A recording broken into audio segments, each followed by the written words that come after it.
మారడానికి అవకాశం ఉంది. వాడు ఒక మాట చెప్తే మారతాడు. ఏదో తప్పు జరిగిపోయింది, వాడు తనని తాను మరిచిపోయి ఏదో వ్యసనానికి లోనైపోయి కాలాన్ని మరిచిపోయి కామమునకు వశుడై ఉన్నాడు తప్ప చెప్తే ఇప్పుడు విని మళ్ళీ బుద్ధి మార్చుకునేవాడు అనుకుంటే చెప్పకూడదు సుమా. అందుకని తొందరపడి సుగ్రీవుని చంపేశావు. అటువంటి పని చెయ్యకు. నేదం అద్యత్వయా గ్రాహ్యం సాధువృత్తేన లక్ష్మణ తాం ప్రీతిం అనువర్తస్య పూర్వవృత్తం చ సంగతం. నువ్వు వెళ్ళేటప్పుడు సుగ్రీవుడితో పూర్వ స్నేహం ఎలా ఉండేదో, మనం అందరం ఎంత ప్రేమగా మాట్లాడుకునే వాళ్ళం, మన పట్ల సుగ్రీవుడు ఎంత ప్రీతిపాత్రుడో బాగా స్మరించుకుంటూ వెళ్ళు. మీరు ఏది స్మరించుకుంటూ వెడితే మనసు అలా ఉంటుంది. మీరు వ్యగ్రతతో అన్నయ్య కోపమే తలుచుకుంటూ వెడితే కట్టలు తెచ్చుకుంటుంది. మీరు ప్రీతిని స్మరించుకుంటూ వెడితే కొంచెం మంచి మాట చెప్పడానికి అవకాశం ఉంటుంది. అప్పుడు మనసు మీ అదుపులో ఉంటుంది. లక్ష్మణుడి మనసు లక్ష్మణుడి అదుపులో ఉండేటట్టు చూస్తున్నాడు. ఏ మనసు లక్ష్మణుడి అదుపు తప్పుతోందని గుర్తించాడో దాన్ని మళ్ళీ లక్ష్మణుడి అదుపులోకి తీసుకెళ్తున్నాడు. అందుకని కదండి గురువు అయ్యాడైనా.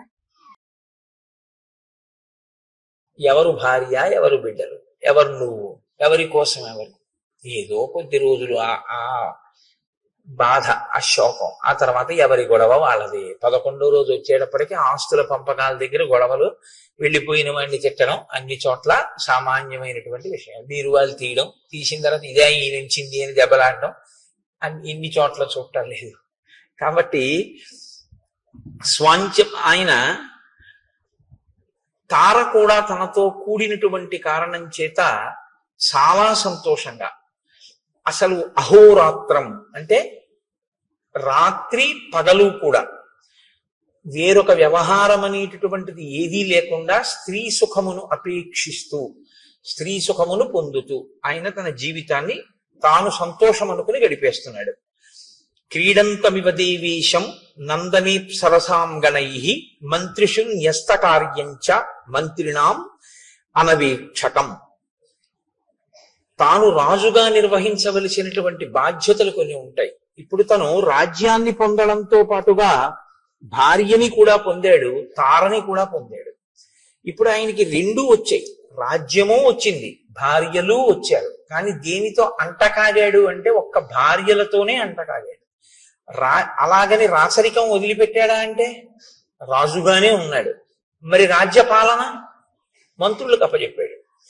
సరే, మంత్రులకు అప్పచెప్పడం తప్పు కాదు, రాజు మంత్రుల యందు న్యాసం చేస్తాడు, ఆ బుద్ధితో ఉంటాడు. కానీ మంత్రులు తనకేమైనా సమస్య చెప్పవలసి వస్తే మంత్రులకి దర్శనం ఇవ్వడు.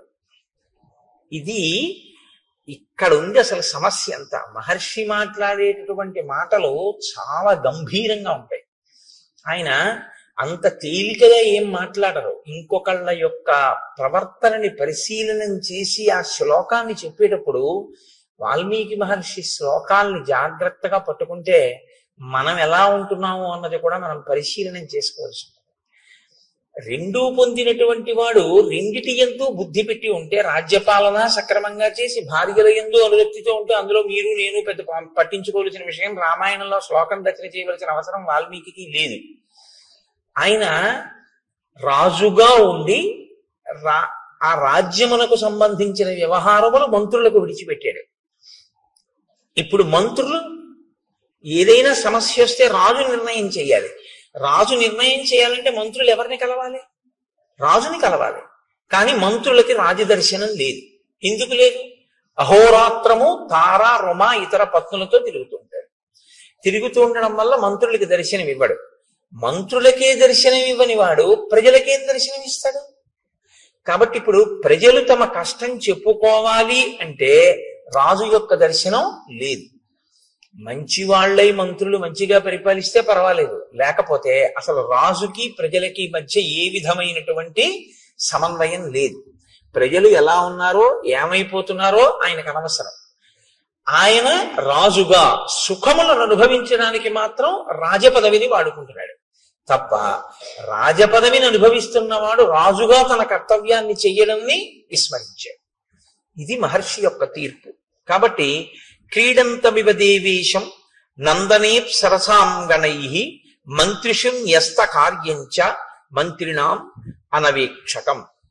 దేవేంద్రుడు నందనవనంలో తన భార్యలతో విహరిస్తూ ఎంత సంతోషంగా గడుపుతాడో, అప్సరసలతో విహరిస్తూ ఎంత సంతోషంగా గడుపుతాడో, అలా ఆయన కూడా తన భార్యలతో నిరంతరము వనముల యందు ఉపవనముల యందు విహరిస్తూ కాలాన్ని గడిపేస్తున్నాడు. కానీ ఒక ఆయన ఉన్నారు, ఆయన మహాప్రాజ్ఞుడు, బుద్ధిమతాం వరిష్టం. ఆయన గుర్తిస్తున్నాడు, రెండిటినీ గుర్తిస్తున్నాడు. ఏ రెండిటిని గుర్తిస్తున్నాడు? రామచంద్రమూర్తి ఓర్పుని గమనిస్తున్నాడు, సుగ్రీవుడి యొక్క వైక్లభ్యాన్ని గుర్తిస్తున్నాడు. Do not stretch the string beyond the last degree of its elasticity అని ఇంగ్లీష్ లో ఒక ప్రొవెర్బ్. అంటే తెలుగులో అయితే తెగేదాకా తాడు లాక్కండి అన్నాం, కానీ అది ఇంకొంచెం బాగుంటుంది. స్థితిస్థాపక శక్తిని మించిపోయేంత వరకు మీరు లాగవద్దు. అంటే అది కొంచెం సాగగలిగిన శక్తి అన్నది కొంతకాలం ఉంటుంది. సాగగలిగిన శక్తిని దాటి మీరు లాగారనుకోండి, అది తెగిపోతుంది. ఓర్పు అన్నది కూడా అంతే.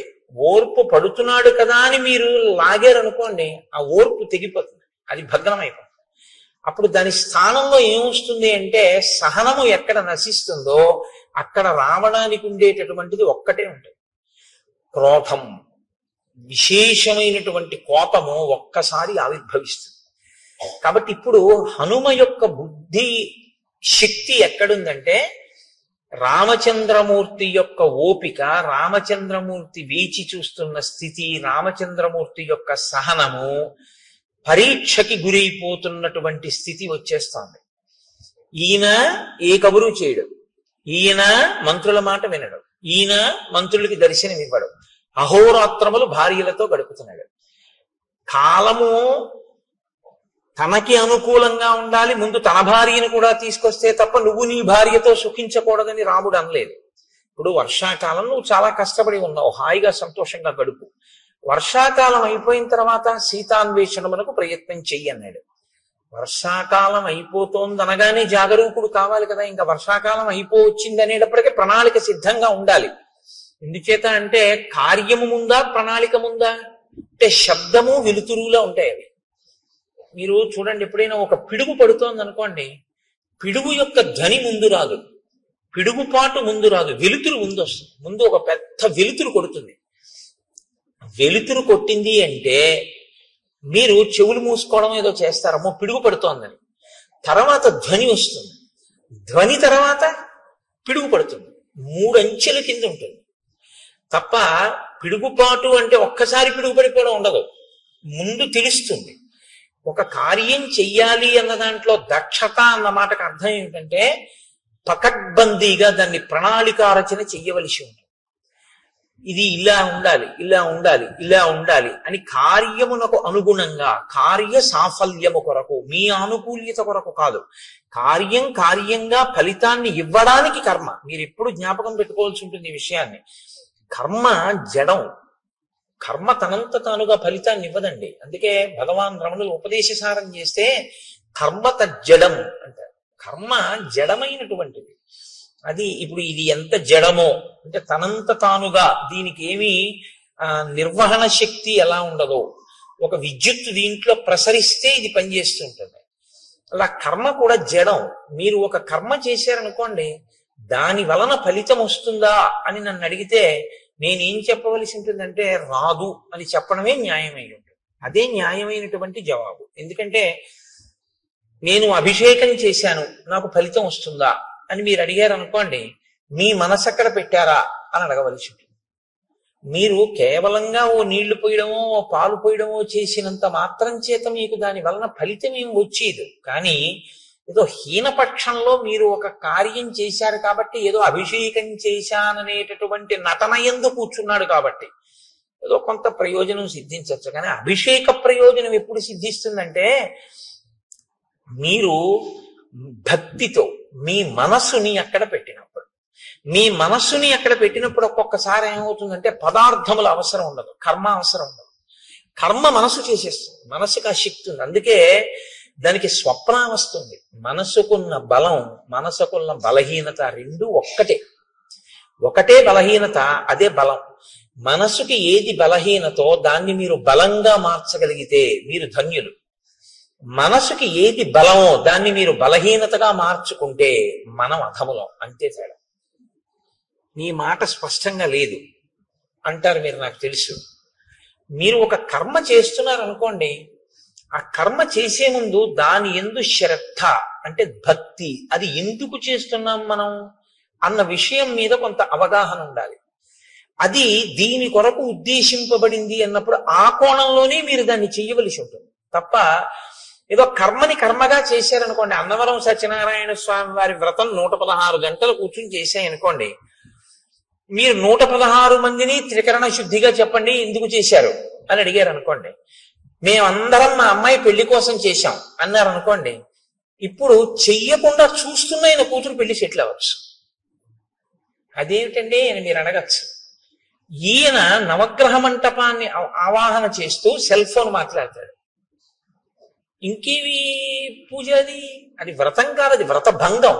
వ్రతములు చేయుచునొక్కమారైన జవ్వారిని విచారించినన్ వ్రతభంగంబులు మానునట్టి వరదున్ వామాక్షు ఇక్షించియున్ గత చేలా ప్లవనంబు నీడు వ్రతభంగంబంచు పాలతటన్యస్తకరబ్జలై సరసలీలను రొక్కిరట్లందరూ అంటారు పోతన గారు కాత్యాయని వ్రతం గురించి మాట్లాడుతూ.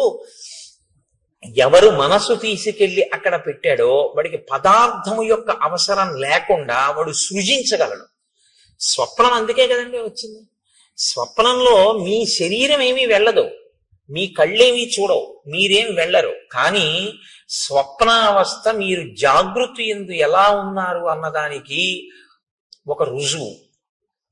మీరు నిజంగా జాగృతులు అంటే మీ ఇంద్రియములు తెలివిగా ఉండగా మీ ఇంద్రియములన్నీ ఆ వస్తువునే పట్టుకుని ఉంటే మనసు ఏం చేస్తుందో తెలుసా అండి? మీరు నిద్రపోయినప్పుడు మీ ఇంద్రియాలు ఏం పట్టుకున్నాయో దాన్ని మీకు చూపిస్తుంది, ఇంకొక దాన్ని చూపించదు. నేను రామాయణం మీద తదేక దృష్టితో ఉండి రామాయణం చెప్తున్నాను అనుకోండి, నాకు రాత్రి కల ఏం రావాలంటే సీతారాముల యొక్క పాదార్చన నేను చేస్తున్నట్టు కల వస్తే నేను చెప్పిన రామాయణానికి నేను సిద్ధి పొందుతున్నాను అని గుర్తు. ఎందుకని? నాకు నిజంగా రామాయణం చెప్పేటప్పుడు ఆ సీతారాముల మీద అంత భక్తి విశ్వాసాలతో నా మనసు పొంగిపోయినది నిజమైతే, నేను రామాయణం చదువుకునేటప్పుడు అంత భక్తితో అంత ప్రీతితో నేను చదువుకుని నాకు ఎప్పుడు ఆ రాముడే ఆ సీతమ్మే జ్ఞాపకానికి వస్తే నా కలలో మనసు ఏం చేస్తుందంటే, ఈ కన్ను చూడనిది, ఈ చెవి విననిది, ఈ చెయ్యి ముట్టుకోవడానికి పక్కన లేని తులసి దళాల్ని తీసుకొచ్చి సీతారాముల పాదములను రాత్రి నా కన్నుల ముందుంచుతుంది. కదలని ఈ చెయ్యి కదిలి, కదలని అంటే బాహ్యంలో కదలని చెయ్యి ఆంతరమునందు కదిలి అక్కడ లేని తులసి దళాల్ని తీసి ఆయన పాదముల మీద వేస్తుంది. అలా వేసింది అంటే ఖచ్చితంగా నువ్వు రామానుగ్రహాన్ని పొందుతున్నావు అని గుర్తు. ఎప్పుడు పొందింది అలాగా? ఓ కళ నువ్వు రా, నాకు సీతారాముల కల్లోకి రావాలి, నేను కల్లో సీతారాముల పాదాల మీద తులసి దళాలు వెయ్యాలని మీరు సంకల్పం చేసి పడుకోండి, వస్తుందేమో? రాదు. మీరు దేన్ని చూశారో ఎక్కువ మీ బుద్ధి దేని మీద ఉందో దాన్ని పట్టుకుంటుంది మనసు. పట్టుకుని దాన్ని సృష్టిస్తుంది, కల్లో సృష్టించి తీసుకొస్తుంది. ఆ తీసుకురావడం కూడా ఎలా తీసుకొస్తుందో తెలుసా అండి? మనసుకున్న చాలా గొప్ప బలం అదే. క్షేత్రాన్ని సృష్టించేస్తుంది. మీరు క్షేత్రానికి వెళ్ళక్కర్లేదు, క్షేత్రాన్ని మీలోకి తెస్తుంది. జాగృతిలో మీరు క్షేత్రంలోకి ఎడతారు. మీరు బాగా పట్టుకోవాలి అంటే, ఇప్పుడు నేను జాగృతిలో ఉన్నాను అనుకోండి, నేను లేచి ఉన్నాను అంటే నా ఇంద్రియములు లేచి ఉన్నాయి, నా కళ్ళు చూస్తున్నాయి, నా చెవులు వింటున్నాయి, నా స్పర్శ తెలుస్తోంది. దీన్ని జాగృతి అంటారు. జాగృతిలో నేను అంటే ఇంద్రియములతో శరీరముతో క్షేత్రంలోకి ఎడతాను. మీకు ఉదాహరణ చెప్పాలంటే, ఇవాళ సోమవారం కదండి, ఇప్పుడు నేను ఇవాళ సాయంకాలం సోమవారం కాళహస్తి వెళ్దాం అనుకున్నాను అనుకోండి, కాళహస్తి క్షేత్రంలోకి నేను నా శరీరంతో ఇంద్రియాలతోటి వెడతాను. స్నానం చేసి ఏదో పంచి కట్టుకుని గుళ్ళోకి వెడతా, మారేడు దళాలట్టుకుని వెళ్ళి నా మనసు మగ్నమైపోయింది అనుకోండి, మనసు యొక్క శక్తి ఏమిటో తెలుసా అండి? శ్రీకాళహస్తిని మీలోకి తీసుకొస్తుంది. మీరు శ్రీకాళహస్తిలోకి వెళ్ళడం జాగృతిలో, శ్రీకాళహస్తి మీలోకి రావడం స్వప్నంలో. దేని శక్తి చేత? మనస్సు యొక్క శక్తి చేత. మీరు ఇలా దేవాలయంలోకి వెళ్ళి ఎడం పక్కకి తిరిగి ఆ పెద్ద గణపతి మూర్తిని చూసి, ఇలా 2 శూలాలు పెట్టినటువంటి చెంగల్వరాయి సన్నిధి అని ఆ సుబ్రహ్మణ్యుణ్ణి చూసి మెట్లు దిగి ఎడం చేతి పక్కన ఉన్నటువంటి దేవతామూర్తుల్ని చూస్తూ కుడి పక్కకి తిరిగి లోపలికెళ్ళి నవగ్రహ కవచం కట్టుకున్నటువంటి చతురస్రాకారపు పొడుగ్గా ఉన్నటువంటి పెద్ద శివలింగం పక్కన ప్రమిదిలో వెలుగుతున్నటువంటి దీపం గాలికి ఇలా కొట్టుకుంటుంటే అదే వాయులింగం అనుకుని అంతరాలయంలోకి వెళ్ళి చూస్తే గోడలో మహానుభావుడు ఆ భక్త కన్నప్ప ఉంటే, ఆహా కన్నప్ప నీ అదృష్టం కదయ్యా, నీ భక్తి ఇక్కడికి చేరావనుకుని మీరు మారేడు దళాలు పుచ్చుకుని దేవాలయం వెనక్కి తిరిగితే వెనక గోడ మీద ఆవిర్భావలింగం ఉంటుంది. అంటే శివలింగం ఉండి శివలింగం ఇలా కోసినట్టుగా ఉండి అందులోంచి శివుడు కనపడతాడు, తల కనపడదు, పాదాలు కనపడవు. అంటే ఏ పరమాత్మ యొక్క కింది భాగాన్ని పై భాగాన్ని నువ్వు తెలుసుకోలేవో, అనంతమై ఉన్నాడో, అనంతమైనటువంటి పరమాత్మ చేత పరివ్యాప్తమైన లింగస్వరూపమై బ్రహ్మాండమంతా ఉంది అని తెలుసుకోదగినటువంటి ఆవిర్భావలింగాన్ని దేవాలయం వెనకాతల చూసి మీరు వెళ్ళేటప్పుడు ఆ కుడి చేతి పక్కన మొదట ప్రదక్షిణ మార్గంలోనే ఆ దుర్గమ్మ తల్లిని చూసి వెనక ఆవిర్భావలింగం, మళ్ళీ కుడి పక్కకి తిరిగితే మీ కుడి చేతి వైపు కోష్ట గణపతి, మీరు అలా తిరిగి వచ్చి మళ్ళీ శివలింగాన్ని చూసి అలా బయటికి వెళ్ళి కుడి చేతి పక్కకి తిరిగి నడుస్తుంటే వేదిక మీద నల్లటి గుడ్డలు దీపాలు వెలిగించి పట్టుకెళ్ళి అక్కడ పెట్టేటటువంటి శనీశ్వరమూర్తి దగ్గర నుంచి వెంకటేశ్వరుడు, కనకదుర్గమ్మ వారు, మళ్ళీ మీరు ఇలా కుడి పక్కకి తిరిగితే అరుగు మీద 63 మంది నాయనార్లని దాటిన తర్వాత ఎడం పక్కన మార్కండేయ లింగం, మార్కండేయ లింగం దాటి మీరు కొంచెం ముందుకెళ్ళి కుడి పక్కకి తిరిగితే ఓ చిన్న గుడిలా ఉండి అందులో ఓ శివలింగం, మీకు అనురక్తి ఉంటే కసిని తుమ్మి పూలు మారేడు దళాలు పట్టుకెడితే మీ చేత్తో మీరు మార్కండేయ లింగం మీద శివలింగం మీద మీరు పూజ చేసుకోవచ్చు. శ్రీకాళహస్తిలో మీరు అక్కడ మెట్లు దిగి ఇలా కిందకి ఎదురుగుండా చూస్తే నిలబడి ఉన్నటువంటి జ్ఞానప్రసూనాంబ, పెద్ద కిరీటం, అమ్మవారి కిరీటంలో ఉన్నటువంటి పెద్ద మణి, ఆ తల్లి యొక్క స్వరూపం, ఆవిడ కట్టుకున్న చీర, ఇంత పెద్ద కుంకం చాలలు బొట్టు పెట్టుకున్నటువంటి వృద్ధ అర్చకుడు, ఆయన తీసుకెళ్లి అమ్మవారికి కుంకుమార్చన చేసి ఉండడం వల్ల ఆయన అరికాళ్ళు కూడా ఎర్రపడిపోయి అంచులు కూడా కుంకంతో ఎర్రబడి, ఆయన కూర్చున్నప్పుడు పృష్ఠభాగం పంచె ఉత్తరీయం కూడా కుంకం అంటుకుపోయి, ఆయన అరిచేతులన్నీ కుంకంతో ఉండి ఆయన నీరాజనం తీసుకొచ్చి మీకు ఇస్తే మీరు నీరాజనం తీసుకుని పువ్వులు తీసుకుని అమ్మవారి ఆలయానికి ఇలా ప్రదక్షిణం చేసి బయటికి వస్తూ ఉంటే అభిషేకం టికెట్ ఉన్న వాళ్ళకి ఉత్తరీయాలు వేస్తున్నటువంటి ప్రదేశం, ఆ ఎడం చేతి పక్కన ఉన్నటువంటి స్వామివారి ఊంజల్ మంటపం, అక్కడ ఉన్నటువంటి ఆ అద్దాల మంటపం, అది చూసి మీరు బయటికి వచ్చి మళ్ళీ ఇలా కుడి చేతి పక్కకి తిరిగి కుడి పక్క మెట్లెక్కితే ఒక చోట గీసినటువంటి వృత్తంలో నిలబడి చూస్తే మీకు ఎదురుగుండా కాళహస్తీశ్వరుని యొక్క శిఖర దర్శనం, ఇంకొక వృత్తంలో నిలబడి మీరు ఇలా చూస్తే అమ్మవారి శిఖర దర్శనం, ఇంకొక వృత్తంలో నిలబడి మీరు చూస్తే కొండ మీద ఉన్నటువంటి కన్నప్ప గుడి దర్శనం, యమధర్మరాజ ప్రతిష్ఠిత లింగం, అది దాటిటొస్తే ధర్మరాజ ప్రతిష్ఠిత లింగం అన్నట్టుగా ఉన్నటువంటి ఆ స్ఫటిక స్వరూపం. మీరు మళ్ళీ కుడి పక్కకి తిరిగితే కన్నప్ప లింగం అరుగు మీద, ఇలా కుడి పక్కకి తిరిగి చూస్తే దక్షిణాభిముఖంగా దక్షిణామూర్తి, అద్భుతమైన అలంకారంతో ఉన్న స్వామి, మీరక్కడ కింద పడి నమస్కారం చేసి ఎడం పక్కకి తిరిగి రాజద్వారంలోంచి బయటికెడితే ఎడం పక్కన ప్రసాదాల కౌంటరు, ముందుకెడితే నిత్యాన్నదానం, మళ్ళీ కుడి పక్కకి తిరిగితే ఓ పెద్ద ఏనుగు, అక్కడ టిక్కెట్లు అమ్మేటటువంటి ప్రదేశం, సహస్రలింగార్చన, రాహుకేతువుల పూజ టిక్కెట్లు అమ్మేటటువంటి స్థలం, ఆ మంటపం, ఆ బయటికి వెళ్ళిపోతుంటే అక్కడ ఏదో రకరకాల తైలాలు అమ్మేటటువంటి షాపులు, విభూతి మారేడు దళాలు పువ్వులు తుమ్మి పూలు అమ్ముతున్నటువంటి కొట్లు, ఆ బయటికి వస్తుంటే ఎడం పక్కన సుబ్రహ్మణ్యుడు, ఎదురుగుండా కాశీ విశ్వేశ్వరుడు, ఆ బయటికి వచ్చి అరుగు మీద ఆ కొబ్బరికాయలు వరుసగా అవన్నీ చూస్తూ మీరు అక్కడికి వచ్చి మళ్ళీ మీ చెప్పులు మీరు తీసుకుని మీరు అలా ముందుకెడితే ఒక్కసారి ఇక్కడే కదా పుష్పగిరి మఠం లోపలికి వెళ్ళి కాళ్ళు కడుక్కుని టిఫిన్ కెడదామంటే లేదు లేండి పిల్లలు ఆకలేస్తోంది అంటున్నారు, ఈ శరవణ భవన్ బాగుంటుందంటే ఇందులో టిఫిన్ తిందామని భార్య అంటే శరవణ భవన్ లోకి వెళ్ళి కూర్చున్న తర్వాత ఏమి ఇమ్మంటారు అని సర్వర్ అడిగితే మీకు తెలివి వచ్చింది అనుకోండి, ఇప్పుడు కాళహస్తి మీలో ఉందా, మీరు కాళహస్తిలో ఉన్నారా? మీ యందు కాళహస్తి ఉంది, మీరు మీలోకి కాళహస్తి చేరింది శ్రీకాళహస్తి. ఇది మనస్సు యొక్క శక్తి. మనస్సు జాగృతి యందు బాగా దేన్ని పట్టుకుంటుందో దాన్ని సంకల్పంతో మీలోకి తీసుకొచ్చేయగలదు. అది వచ్చింది అని కూడా మీ ఎవ్వరికీ తెలియదు లోకంలో. మీరు శ్రీకాళహస్తి వెళ్తే తెలుస్తుంది. మీలోకి శ్రీకాళహస్తిని తెచ్చేసుకోగలిగిన శక్తి మీకు వచ్చేసింది అనుకోండి, మీలోకి ఆయనలోకి శ్రీకాళహస్తిని తెచ్చేసుకుని ఆయన శ్రీకాళహస్తిలో ఉన్న శివలింగాన్ని అర్చిస్తున్నాడు, కూర్చున్నట్టున్నాడు, కానీ ఆయనలోకి శ్రీకాళహస్తి వచ్చి ఉంది అన్న విషయం కూడా ఎవరికీ తెలియదు. ఇప్పుడు మనసుకి శక్తి ఉందా లేదా? మనసు యొక్క బలం ఇదే, బలహీనత ఇదే. మీరు దాన్ని బాగా శిక్షణ ఇస్తే దేన్నైనా మీలోకి తెస్తుంది. మీరు ఏ శిక్షణ ఇవ్వకపోతే దాని ఇష్టం వచ్చి నువ్వు పట్టుకున్న తిరిగి అవన్నీ తీసుకొచ్చి మీలో పెడుతుంది. అదే బలహీనత. దాన్ని మీరు మార్చగలిగితే అదే దాని బలం. ఇప్పుడు నేను అన్న మాట మీరు బాగా పట్టుకున్నారు అనుకుంటున్నాను. మీరు వాడుకోవడంలో ఉంటుంది ఆ సాధన. ఈశ్వరుడు ఈ మనస్సును అందరికీ ఇచ్చాడు. దీన్ని మీరు వాడారా మీలోనే బ్రహ్మాండములన్నీ ఉంటాయి. మీరు ఎక్కడికి వెళ్ళక్కర్లేదు. మార్నింగ్ వాక్ చేస్తూ మీరు అలా తిరుగుతూ మీరు ఇవాళ నేను 7 నదులలో స్నానం చేస్తానంటే చెయ్యొచ్చు. నేను ఇవాళ 7 క్షేత్రాలని చూస్తాను అనుకుంటే మార్నింగ్ వాక్ చేస్తూ మీరు 7 క్షేత్రాలని చూడొచ్చు. మీరు పైకి శరీరం తిరుగుతూ ఉంటుంది.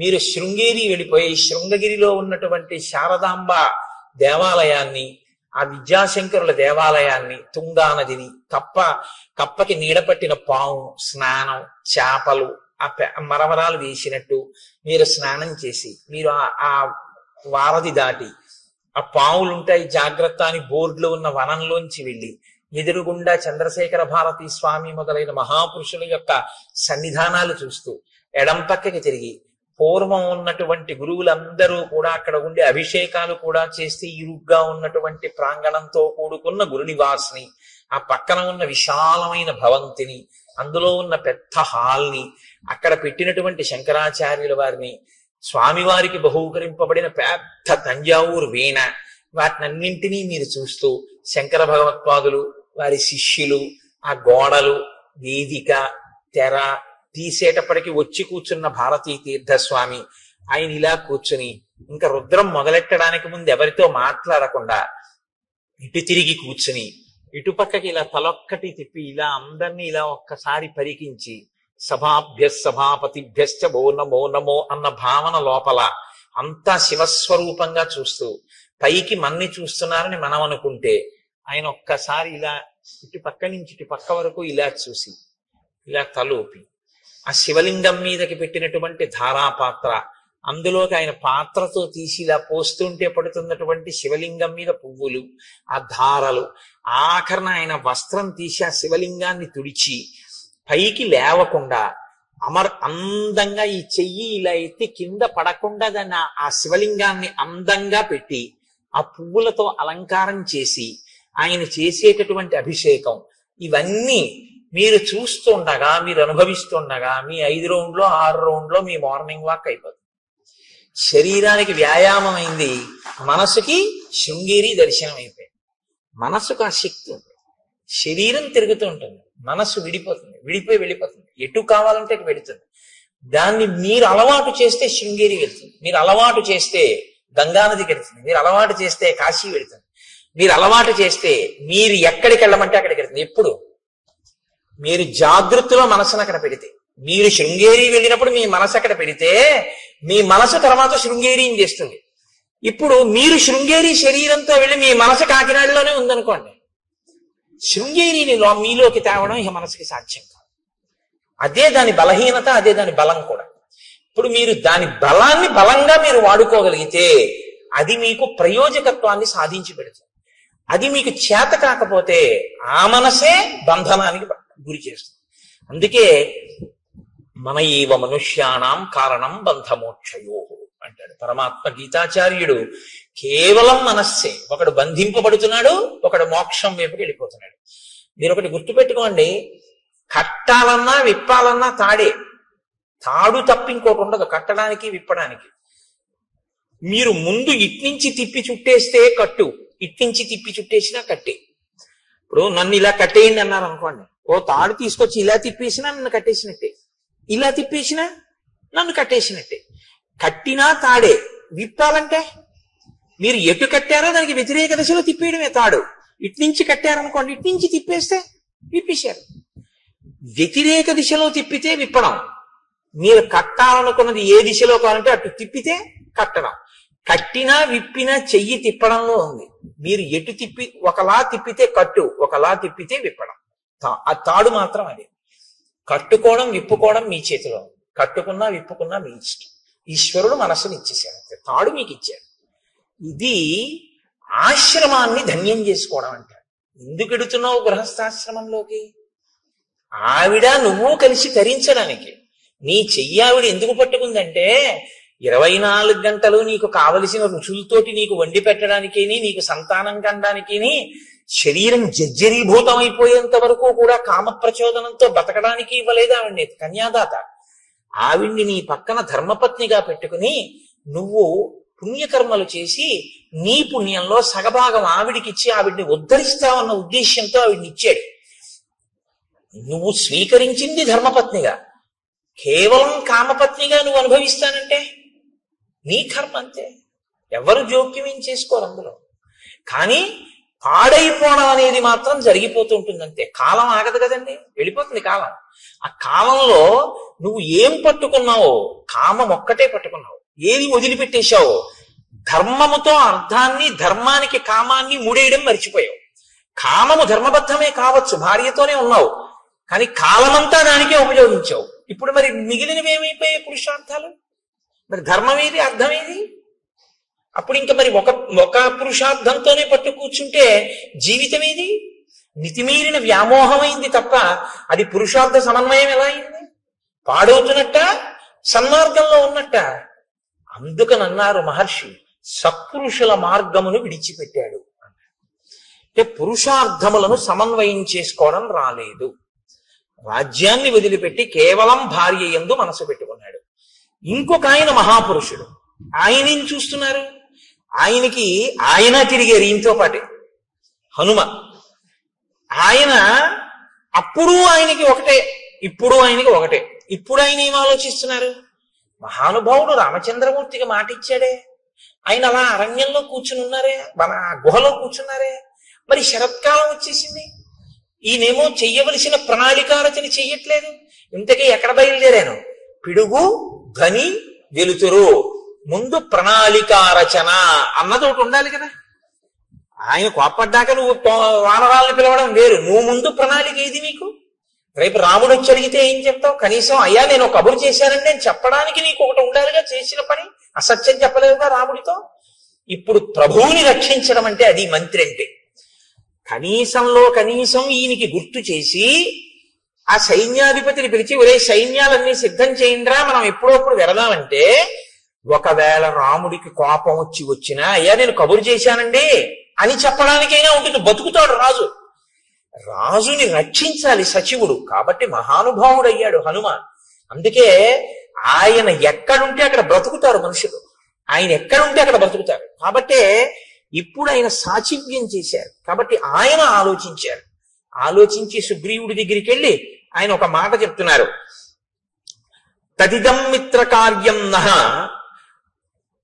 కాలాతీతం అరిందమ తదిదం క్రియతాం రాఘవస్వైత వైదేహ్యా పరిమార్గణం తదిదం వీర కార్యంతే కాలాతీతమరిందమ. నీవు మిత్రకార్యమును చెయ్యవలసినటువంటి అవసరం ఉంది. నీకు మిత్రులు ఉపకారం చేశారు, తిరిగి నువ్వు ప్రత్యుపకారం చెయ్యాలి. ప్రత్యుపకారం చెయ్యడం అనేటటువంటిది నీ మనసులో అవకాశం సావకాశం అని అనిపించినప్పుడు చేయడం కాదు. ఏ కాలంలో చెయ్యాలో ఆ కాలంలో చెయ్యాలి. ఏ కాలంలో చెయ్యాలని రాముడు చెప్పాడు? వర్షాకాలం అయిపోయాకని చెప్పాడు. వర్షాకాలం అయిపోయింది, నువ్వు మొదలు పెట్టాలి. ఇప్పుడు రాముడి వైపు నుంచి కాదు మొదలవ్వవలసింది, రాముడు నీకు ఇచ్చిన సమయం అయిపోయింది. ఇప్పుడు ప్రత్యుపకారం నీ వైపు నుంచి మొదలవ్వాలి. నువ్వు దాన్ని విస్మరించావు. కాబట్టి ఇప్పుడు ఎప్పుడైతే నువ్వు విస్మరించావో నువ్వు కృతాపరాధుడవయ్యావు, నువ్వు అపరాధం చేసిన వాడివయ్యావు. ఆయన ఇంకా చాలా గొప్ప ధర్మంలో ఉన్నాడు. ఏమిటి ఆయన పట్టుకున్న గొప్ప ధర్మం? నచ కాలం అతీతంతే నివేదయతి కాలవిత్ త్వరమాణోపి సన్ ప్రాజ్ఞ తమ రాజన్ వశానుద. ఇచ్చిన కాలం దాటిపోయింది, సుగ్రీవుడు ఏ ప్రయత్నం చెయ్యట్లేదు అని తెలుసున్నా ఆయన ఇంకా ఓపిక పడుతున్నాడు. పోన్లే చూద్దాం చూద్దాం చూద్దాం అని ఆలోచిస్తున్నాడు. నీ అంత నువ్వు ముందుకొస్తే తనొక కఠినమైన మాట అన్నానన్న బాధ తనకి మిగలకూడదని నువ్వు ఇది గుర్తించట్లేదు. గుర్తించకుండా కాలమును దుర్వినియోగం చేస్తున్నావు. ఒకసారి దుర్వినియోగం కాని అయిందో ఆ తర్వాత నువ్వు మనసులో ఉపకారం చేద్దామని అనుకున్నా సరే కాలమునందు చెయ్యవలసినది చెయ్యలేదు కనుక నువ్వేం చేయవలసి ఉంటుందో తెలుసా? తల వంచుకుని నిలబడి క్షమార్పణ చెప్పి ఆ పని చేయవలసి ఉంటుంది. ఇప్పుడు ఆ పని చేసినా చెయ్యవలసిన వేళకి చేసిన వాడన్న ఖ్యాతి ఉండదు, మరిచిపోయి గుర్తు చేస్తే చేసిన వాడన్న పేరు వస్తుంది. చెయ్యలేదా చేశావు, ఉపయోగం ఉందా? లేదు. మీకండి రామాయణంలో టైం మేనేజ్మెంట్ అని ఇవ్వాలంటున్నారు.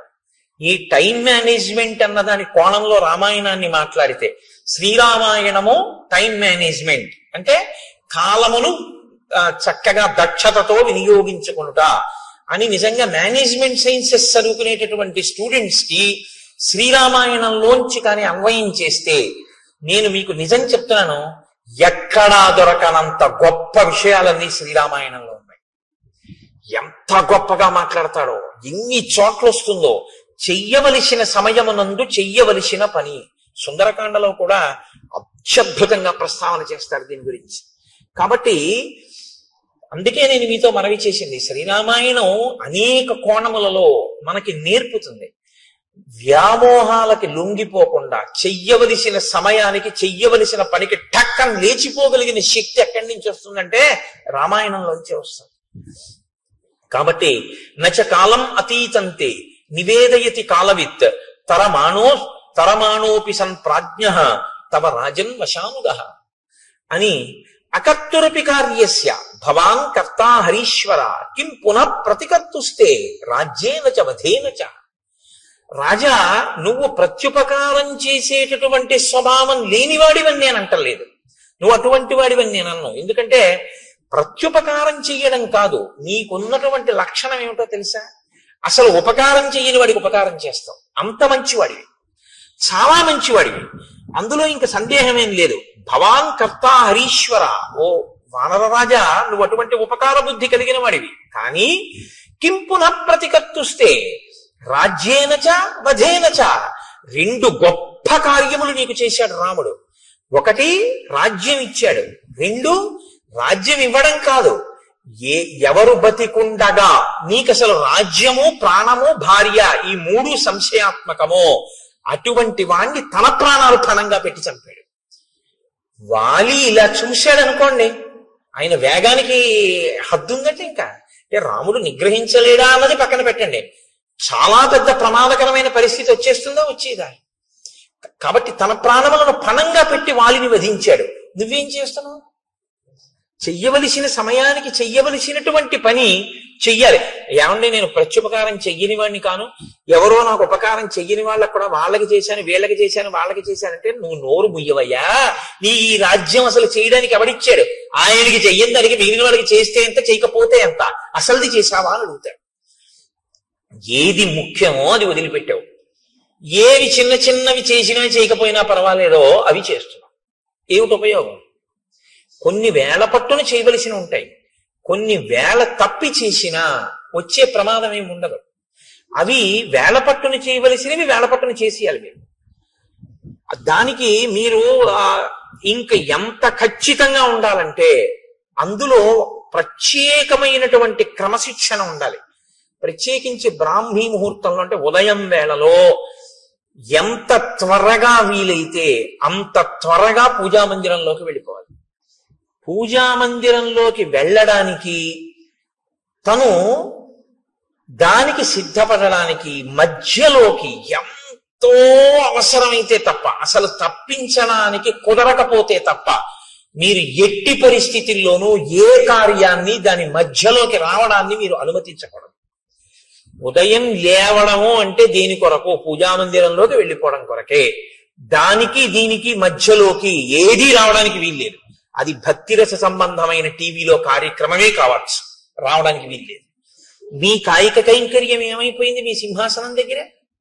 మీరు మీ సింహాసనాన్ని అర్చించద్దు, మీరు వెళ్ళిపోవాలంతే పూజామందిరంలోకి. ఏవో కొన్ని ఉంటాయి శరీర మాధ్యంకులకి ధర్మ సాధన. ఒక్కొక్కడికి వ్యాయామం చేయకపోతే ఇబ్బంది, తప్పదు, వెళ్ళాలి. వాడి కర్మ, వాడికి భక్తి ఉన్నా వెళ్ళాలి. కానీ నేను మీతో మనవి చేసేది అదే, అప్పుడు కూడా మీరు మానసికం చేసేయచ్చు. ఇతరుల దృష్టిలో మీరు వాకింగ్కి వెళ్ళినట్టు ఉండొచ్చు, కానీ మీరు దాన్ని ఈశ్వరారాధనగా మార్చుకోవచ్చు. మీరు బెంగ పెట్టుకోక్కర్లేదు, అయ్యో నేను చేయలేకపోతున్నానని అనుకోక్కర్లేదు. ఆ ఆర్తిని ఈశ్వర పూజగా మలుచుకుని శరీరంతో వ్యాయామం చేసి రాగానే మీరు వెళ్ళిపోవాలంతే పూజా మందిరంలోకి. తప్ప ఇక దాని మధ్యలోకి ఇంకోటి వచ్చేసింది అంటే మీ శ్రద్ధ నశించిపోయింది అని గుర్తు. ఇదే రావణాసురుడి విషయంలో సీతమ్మ అంటుంది, సన్నామివ మహాకీర్తిం శ్రద్ధామివ విమానితాం పూజామివ పరీక్షీణాం ఆశాం ప్రతిహతామివ. ఉపాసన రహస్యాలు చెప్పింది కాబట్టి సుందరకాండే. శ్రీరామాయణంలో అది ఇంకా జీవధార. సుందరకాండ వచ్చేస్తోందిగా ఇంకెంత 2-3 రోజులు. కాబట్టి హనుమ మాట్లాడడం అంటేనండి శ్రీరామాయణంలో అలా ఉంటుంది. ఆయన మహానుభావుడు. ఆయన ఎక్కడైనా మాట్లాడితే మీరు చాలా జాగ్రత్తగా దృష్టి పెట్టి ఆ విషయాన్ని జాగ్రత్తగా చదవవలసి ఉంటుంది. చదివి ఇది నా జీవితంలో అన్వయం చేసుకునేటప్పుడు ఎక్కడ వస్తోంది పొరపాటు, దీన్ని నేను ఎక్కడ దిద్దుకోవలసి ఉంటుంది అన్నది మీరు ఆలోచించుకుని మీరు వెంటనే మీ జీవితంలోకి సమన్వయం చేసుకోవడంలో కృతకృత్యులు కావాలి. అప్పుడు రామాయణం మీకు ఉపయుక్తం అవుతుంది. కాబట్టి రాజా నువ్వు తొందరపడవలసి ఉంటుంది. ఉండి వెంటనే రాముడికి ప్రత్యుపకారం చెయ్యి. ఇప్పుడు హనుమ చెప్పిన మాట అంటే వింటాడు. వినడం సుగ్రీవుడి లక్షణం, వినకపోవడం రావణాసుడి లక్షణం. తప్పు చేయడం తప్పు కాదు, వినగలిగినటువంటి ప్రజ్ఞ ఉంటే బయటికి వస్తాడు, పర్వాలేదు. కాబట్టి ఇప్పుడు ఆయన వెంటనే నీలుండి పిలిచాడు. పిలిచి సంధిదేశాతిమతిమాన్ నీలం నిత్య కృతోద్యమం దిక్షు సర్వాసు సర్వేషాం సైన్యానాం ఉపసంగ్రహే.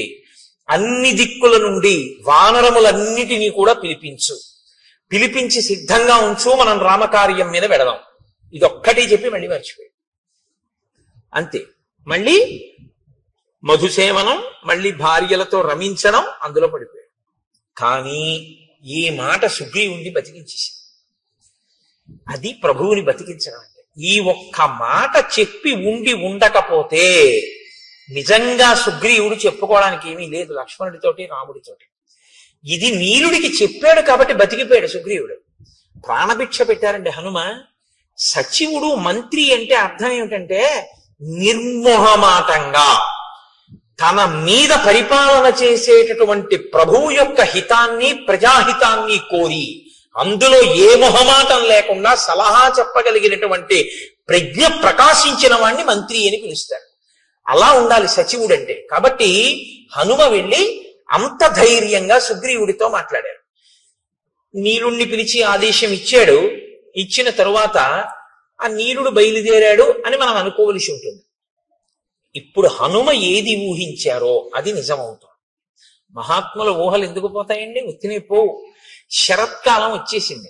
శరత్కాల చిహ్నములను వర్ణించాడు రామచంద్రమూర్తి లక్ష్మణుడితోటి. వర్ణించి ఆ లక్ష్మణునితో ఒక మాట చెప్పాడు. అన్యోన్యబద్ధ వైరాణం జిగీషూణాం నృపాత్మజ ఉద్యోగ సమయ సౌమ్య పార్థివానాం ఉపస్థిత. ఇయం సా ప్రథమా యాత్ర పార్థివానాం నృపాత్మజ నచ పశ్యామి సుగ్రీవం ఉద్యోగంచ తథావిధం. ఇప్పుడు శరదృతు వచ్చింది కాబట్టి ఆకాశం అంతా పిండారబోసినట్టుగా వెన్నెల ప్రకాశిస్తూ ఉంటుంది. కాబట్టి విశేషమైన చలిగాలులు కాని వర్షాలు కాని ఉండవు, వేడి ఉండదు. కాబట్టి రాజులందరూ కూడా జైత్రయాత్రలు చేస్తూ వాళ్ళు మనసులో విజయం పొందాలన్న ఆకాంక్షని నెరవేర్చుకునేటటువంటి సమయము ఆసన్నమైపోయింది. ఆ దిశగా ఉద్యోగం చేస్తున్నారు. ఉద్యోగం అంటే ప్రయత్నం. ఆ దిశగా రాజులందరూ ప్రయత్నం చేస్తున్నారు. నేను కూడా సీతమ్మ యొక్క ఎడబాటు వలన కలిగినటువంటి శోకము నుండి బయటికి రావడం కొరకు రావణాసురుని మీద యుద్ధానికి వెళ్ళవలసి ఉంది. కానీ ఎవరు నాకు ఇందులో తోడ్పడాలో ఆ తోడ్పడవలసినటువంటి ప్రధానమైన వ్యక్తి అయిన సుగ్రీవుడు మాత్రం అసలు దీని గురించి పట్టించుకున్నట్లు లేదు, విస్మరించాడు. అసలు ఇటువంటి ప్రయత్నం ఒకటి చెయ్యాలి అన్న ఆలోచన ముందు ఎవరికి రావాలో, ఇప్పుడు ఎవరికి వస్తే తప్ప కదలదో ఆయనకి రాలేదు. అంటే రాముడు ఒక్కడు చేయలేడా అండి? నరుడి కథగా మీరు వినండి. నేను మీతో తరచూ మనవి చేస్తున్నాను. ఇప్పుడు ఈ ఆక్రోశంలోంచి ఏ మాట వస్తుందో అదే వస్తుంది. మన్ని ఒక ఆయన పట్టించుకోలేదనుకోండి, అస్సలు ఏ ప్రాధాన్యత ఇవ్వకుండా ఏమీ పట్టించుకోకుండా నేను చేస్తానులేండి తప్పకుండానని అసలు ఆయన చేయడానికి దాని గురించి ఆలోచనే లేదనుకోండి, అప్పుడు మీరేమంటారు? అవును, నా గురించి ఎందుకు పట్టించుకుంటాడు, ఇప్పుడు నా అవసరం ఏం లేదుగా, ఇప్పుడు నా పని ఆయనకి ఏం లేదు, నన్ను చేతకాని వాడు అనుకుంటున్నాడు, నేనేం చేయలేను అనుకుంటున్నాడు, అందుకని ఇప్పుడు నా గురించి అసలు ఆలోచన ఎందుకు చేస్తాడు? నేను వెళ్ళి ఆయన్ని అడిగితే చేసి పెడతానన్నాడు, కానీ కనీసం ఏమన్నా నేను ఇలా చేస్తాను చేయట్లేదు, మీ మాట నాకు జ్ఞాపకం ఉందని కూడా అంటలేదు. చూసావా, అంటాడా? అందా? నరుడన్న వాడి మనస్వభావం అలాగే ఉంటుంది. దీని తరువాతి మాట అదే రావాలి. అలా రాకుండా ఏదో త్రికాల వీధిలా వశిష్ఠుల్లా విశ్వామిత్రుల్లా నాకు తెలుసు నీలుణ్ణి పంపించాడు, ఆ తర్వాత వ్యామోహంలోంచి బయటకు వస్తాడు, ఇలా మాట్లాడాడు అనుకోండి, నరుడు అవడం. నేను అందుకే మీకు తరచు మనవి చేస్తుంటాను, శ్రీరామ కథ నరకథ. ఒక నరుడు ఎలా ప్రవర్తిస్తాడో అలాగే మాట్లాడతాడు అని చెప్తుంటాను. కాబట్టి ఆయన అన్నాడు, అనాదో హృతరాజ్యోయం రావణేన చ దర్శిత దీనో దూరగృహ కామి మాం చైవ శరణంగతః. లక్ష్మణ, సుగ్రీవుడు ఏమనుకుంటున్నాడో తెలుసా? అనాథో, నేను అనాథుణ్ణి, నాకెవరు లేరు, నన్ను పట్టించుకునే వాళ్ళు లేరు. హృతరాజ్యోయం, నా రాజ్యం పోయింది. రావణేన చ దర్శిత, నేను రావణుడి చేత అవమానింపబడిన వాణ్ణి. దీనో, దీనుణ్ణి, నా భార్యని నేను రక్షించుకోలేని స్థితిలో ఉన్నవాణ్ణి. దూరగృహ, ఇంటి నుంచి చాలా దూరంగా ఉన్నాను, కష్టం చెప్పుకోవడానికి కూడా ఎవరూ లేరు. కామి, భార్య గురించి పరితపిస్తున్నటువంటి వాణ్ణి. మాం చైవ శరణంగతః, నేను ఆ సుగ్రీవుణ్ణి శరణాగతి చేసి ఉన్నవాణ్ణి. కాబట్టి ఇప్పుడు ఆయన అనుగ్రహాన్ని బట్టిన జీవితం తప్ప నా గురించి ఆయన పట్టించుకోవాలని ఎక్కడుంది లక్ష్మణ? ఈ మాట లక్ష్మణుడికి కోపం తెప్పిస్తుందా తెప్పించదా? అన్నయ్య ఏడిస్తే చూడలేని స్వభావం అనుకోండి. ఒక ఆయనకి రక్తం చూస్తే కళ్ళు తిరిగి పడిపోతాడు. ఆయన్ని తీసుకెళ్ళి మీరు నా గోరు చుట్టూ ఆపరేషన్ చేసేటప్పుడు నువ్వు నా చెయ్యట్టుకో అంటే మీరు బాగానే ఉంటారు. ఆయన్ని తర్వాత మీరు సోడా క్యారేజ్ ఆయనకి తేవాలి కదా. ఆయన రక్తం చూస్తే తట్టుకోలేడు అన్నప్పుడు మీరు ఆయన్ని తీసుకెళ్ళకూడదు మీ గోరు చుట్టూ ఆపరేషన్ చేయించుకోవడానికి కదండి. అంతేకాదు, మరి లక్ష్మణుడు రాముడి ఖేదాన్ని చూడలేడని రాముడికి తెలుసు, మరి ఎందుకు మాట్లాడుతున్నాడు అంటే ఒక్కొక్కసారి లోపల ఉన్నటువంటి శోకాన్ని ఆపడాన్ని నిగ్రహించడం ఎవ్వరికైనా సాధ్యం కాని స్థితి వస్తుంది. నరుడంటే అంతే. మనుష్యుడు అన్న మాటకు అర్థం ఏమిటంటే నిగ్రహించలేనంత బాధ కలుగుతుంది. అది తన భార్య విషయంలో కలిగితే ధర్మబద్ధం అండి. అది పరకాంత ఎందుకు కలిగితే తప్పు తప్ప తన భార్య ఎందుకు కలిగితే వేళ దాటిపోతోంది, శరదృతువు కూడా వచ్చేసింది. మరి ఆయన బాధపడ్డాడంటే అందులో తప్పే ఉంది. అటువంటప్పుడు నన్ను ఇలా పట్టించుకోలేదని మాట్లాడితే ఎంత సహజంగా పూర్ణమైన నరుడిగానే రాముడు మాట్లాడుతున్నాడు తప్ప ఒక ఈశ్వరుడిగా రాముడు ఎప్పుడూ మాట్లాడలేదు రామాయణంలో. కాబట్టి ఇత్యేతై కారణై సౌమ్య సుగ్రీవస్య దురాత్మనః అహం వానరరాజస్య పరిభూత పరంతప. అదిగో ఆ దురాత్ముడైనటువంటి సుగ్రీవుడున్నాడే, నన్ను పట్టించుకోకుండా ఇలా అవమానిస్తున్నాడు. నేను ఈ ఊరు బయట పర్వత గుహలో ఇలా పడున్నాను. తం ప్రవిశ్యచ కిష్కింధాం బ్రూహి వానరపుంగవం మూర్ఖం గ్రామ్య సుఖే సక్తం సుగ్రీవం వచనాన్ మమ. నువ్వు కిష్కింధా నగరంలోకి వెళ్ళు, అంతఃపుర ప్రవేశం చేయి, ఆ సుగ్రీవుడి దగ్గరికి వెళ్ళు. గ్రామ్య సుఖం అంటే కేవలము కామోపభోగమే జీవితానికి ప్రయోజనంగా బతుకుతున్నటువంటి ఆ సుగ్రీవుడి దగ్గరికి వెళ్ళి వచనాన్ మమ, నా మాటగా చెప్పు. అర్ధినాం ఉపపన్నానాం పూర్వంచా వ్యపకారిణాం అశాం సంసృత్య యో హంతి సలోకే పురుషాథమః. మిత్రులైన వారి దగ్గర ఉపకారాన్ని పొంది ప్రత్యుపకారం చేస్తానని మాట ఇచ్చి చెయ్యవలసిన ప్రత్యుపకారాన్ని చెయ్యకుండా వేళ దాటిపోయినా దాని గురించి పట్టించుకొని వాడెవరున్నాడో వాడిని పురుషాధముడు అని లోకం పిలుస్తుంది. శుభం వా యది వా పాపం యోహి వాక్యం ఉదీరితం సత్యేన ప్రతిగృహ్ణాతి సవీర పురుషోత్తమః. ఆ చేసేటటువంటిది పాపమా పుణ్యమా అన్నది కూడా పక్కన పెట్టి మిత్రుడికి ఇచ్చినటువంటి మాటకి కట్టుబడి ఆ కార్యం చెయ్యడానికి ప్రయత్నించేవాడెవడో వాణ్ణి పురుషోత్తముడు అని పిలుస్తారు. కృతార్థాహ్యకృతార్థానాం మిత్రాణం నభవంతి తాన్ మృతానపి క్రవ్యాదాహ కృతఘ్నాన్ నోపభుంజతే. ఎవరు మిత్రులు చేసిన ఉపకారము వలన తాను గట్టెక్కి మిత్రుణ్ణి గట్టెక్కించడానికి ఉపకారం చెయ్యవలసిన సమయంలో ఉపకారం చెయ్యకుండా ముఖం చాటేసి తిరిగి జీవితాన్ని వెళ్ళబుచ్చుకునే ప్రయత్నం చేస్తాడో అటువంటి వాడు మరణించిన తరువాత వాడి శరీరాన్ని కుక్కలు కూడా ముట్టుకోవు అని చెప్పు. నూనం కాంచన పృష్టస్య విరుష్టస్య మయారణే ద్రష్టుం ఇచ్చతి చాపస్య రూపం విద్యుద్గణోపమం. బంగారు మొనలతో ఉన్నటువంటి నా ధనస్సుని పట్టుకుని నేను మళ్ళీ యుద్ధ భూమిలో నిలబడి వింటినారిని విప్పి ధనస్సుని వంచి వింటినారిని కట్టి నా అక్షయ బాణ తూణీరంలోంచి మెరిసిపోతున్న బంగారు బాణాన్ని వింటినారిని టంకారం చేసి బాణమును తొడిగి ప్రయోగించడానికి సిద్ధపడినప్పుడు వచ్చేటటువంటి పిడుగుల ధ్వనిని వినాలని సుగ్రీవుడు కోరుకుంటున్నాడేమో కనుక్కో. అంటే విడిచిపెట్టడానికి సిద్ధంగా లేనని చెప్పు. ఎంత మర్యాదగా ఉంటుందో చూడండి ఆ మాట. నిన్ను చంపేస్తానో అనడు, నా బాణపు అల్లెత్రాడు కట్టి బాణప్రయోగం చేయడానికి సిద్ధంగా ఉన్నప్పుడు నేను చేసేటటువంటి ధనుష్టంకారాన్ని యుద్ధ భూమిలో వినాలనుకుంటున్నాడా అడుగు. అంటే శత్రువుగా నిలబడిపోవలసి వస్తుందని గుర్తు పెట్టుకోమ్మ మనం అని కఠినంగా మాట్లాడడం. ఆ మాటలో కూడా ఎంత సౌమ్యంగా ఉంటుందో, అప్పుడు కూడా ఎంత మాటలో ఎక్కడ మీకు అశ్లీలత కానీ అసలు ఆ మాటలో వ్యగ్రత కానీ కనపడవు. అంత అందంగా ఉంటుంది ఆయన మాట్లాడితే. అందుకే శ్రీరామాయణాన్ని బాగా చదివి రామాయణం బాగా జీర్ణమైనటువంటి వాళ్ళు కోపంతో మాట్లాడినా అందంగానే ఉంటుంది. ఎందుకంటే ఆ భాష అటువంటి సుసంపన్నమైన హృదయం అలవాటు అవుతాయి. కాబట్టి నచ సంకుచిత పంథ ఏన వాలీహతో గత సమయే తిష్ట సుగ్రీవ మా వాలి పదమన్వగాహ. వాలి విడిపోయినటువంటి మార్గం ఇంకా మూసుకుపోలేదు, తెరిచే ఉందని గుర్తు చేయి. అలా వెళ్ళాలి అనుకోకపోతే తానన్న మాట నిలబెట్టుకోమన్నానని చెప్పు. వాలి వెళ్ళిన మార్గం మూసుకుపోలేదంటే అటు పంపిస్తానని చెప్పంటే వాలికి వెళ్ళాడు, మృత్యువుని పొందాడు, అదే పొందుతాడని చెప్పు. ఆ మాట నోటితో అనడం. ఎందుకంటే మిత్రుడి విషయంలో అసలు ఆ మాట నోటి వెంట రాకూడదు. కాబట్టి ఎంత అందంగా మాట్లాడుతున్నాడో చూడండి. తన ధర్మం నుంచి తాను ఒక్క అడుగు తొట్టు పడకుండా నిలబడుతుంటాడు ఎప్పుడు. ఆ కోపంలో కూడా. అందుకే ఆయన మహానుభావుడు కోపం తెచ్చిపెట్టుకుంటాడు తప్ప కోపానికి వశుడు కాడాయన. ఆయన ఒక్క అరణ్యకాండలోనే అలా వశుడైంది. లక్ష్మణుడు చెప్పగానే మళ్ళీ మాట విన్నాడంతే. కాబట్టి అంత అందంగా ఉంటుంది ఆ మాట. కోపానికి వశుడైపోయినటువంటి వాడి వెర్రికేకలు, వాడి మాటలు, వాడి నోట్లోంచి వచ్చే ధూర్త ప్రలాపన ఇంకోలా ఉంటాయి.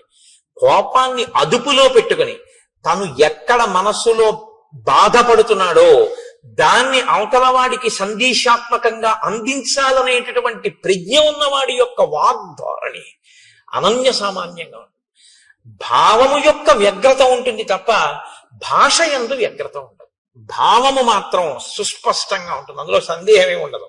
కానీ భాష మాత్రం అమంగళకరమైనది కాని అశ్లీలమైనది కాని వినడానికి ఖేదంగా ఉండేటటువంటిది కాని అటువంటి భాష వాడరు. ఎందుకో తెలుసా అండి? అక్షరములన్నీ కూడా పరాశక్తి యొక్క స్వరూపం. అమ్మవారి స్వరూపం ఇది వేరు. ఈ స్వరూపాన్ని స్థూల రూపం అంటారు. ఇది కాకుండా అమ్మవారికి ఒక రూపం ఉంటుంది. ఆ రూపం అక్షరాలన్నీ సంస్కృతంలో మాతృకలు అని పిలుస్తారు. ఆ అక్షరాలన్నీ ఏముంటాయో ఆ అక్షరాలన్నీ అమ్మవారి యొక్క స్వరూపాలు. శబ్దము మనం అక్షరాన్ని ఉపయోగించడానికి నాలుకని తిప్పినప్పుడు ఉపయోగించేటటువంటి మాట ఉందే, అది ఆ శక్తి అమ్మవారి అనుగ్రహంతో పలుకుతాం అక్షరాలు. అందుకే అక్షరములే పదములవుతాయి, పదములు వాక్యములవుతాయి, వాక్యములలో అర్థం ఉంటుంది. మీరు అక్షరాల్ని ఎన్ని మాటలు దుర్వినియోగం చేశారో అన్ని మాటలు పరాశక్తి లెక్కలోకి తీసుకుంటుంది. వీడు నా స్వరూపాన్ని ఖేదపరిచాడు, అక్షర స్వరూపాన్ని దుర్వినియోగం చేశాడు. అందుకే మాట చాలా పొందికగా ఉండాలి తప్ప మాటలో అసలు ఏ మాటలు నోటి వెంట రాకూడదో ఆ మాటలు నోటి వెంట తరచు ప్రయోగించడం కానీ, ఏ మాటలు నోటి వెంట అస్తమానం మాట్లాడకూడదో ఆ మాటల్ని వాడడం కానీ చేయకూడదు. మాటకున్నటువంటి బలహీనత ఏమిటో తెలుసా అండి? మనసు పట్టుకుంటుంది. దానికి అదొక పెద్ద ఇబ్బంది. నేను మీతో చెప్పాక బలహీనత బలం అవే. మీరు చాలాసేపు మీకు రాకపోయినా మీరు అలా వినండి, ఆ గురు ప్రార్థన అదే పనిగా ఓ గంట సేపు విన్నారనుకోండి. అంతవరకు ఎందుకంటే పోనీ గురు ప్రార్థన కాసేపు వదిలేయండి, పోనీ ఏదో సంస్కృతంలో సంక్లిష్ట పదజాలంతో ఉండండి అంటారా, పక్కన పెట్టేయండి. మీరు ఏదో రామదాస్ గారి కీర్తన పెట్టుకుని ఒక గంటన్నరో అలా కీర్తనలు విన్నారనుకోండి, అన్ని కీర్తనల మీద మీ మనస్సు నిలబడదు. వచ్చిన బాధ మీకు ఏదో ఒక కీర్తన మీదకి వెళ్ళి మనసు రంజిల్లుతుంది, పొంగుతుంది. అది మీరు ఏం చేస్తారంటే రీప్లే నొక్కి మళ్ళీ వింటారు.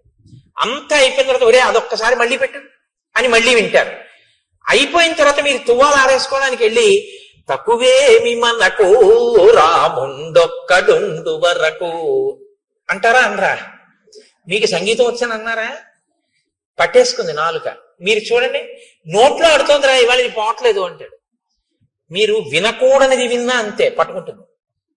మీరు అదే పనిగా ఏవి వినకూడదో అవి వింటున్నారు అనుకోండి, అవే వస్తాయి.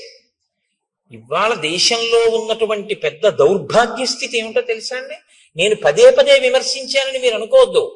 ఇలా నొక్కితే మారేటటువంటి వాటిలో మీ కళ్ళ ముందు మీ చెవులకి ప్రధానమైనటువంటి ఇంద్రియాలన్నింటికీ కూడా మీరు అదే పనిగా పిల్లలకి విషాన్నే అందిస్తున్నారు అనుకోండి, వాళ్ళ మనసు ఎక్కడికి వెళ్ళిపోయి కూర్చుంటుంది?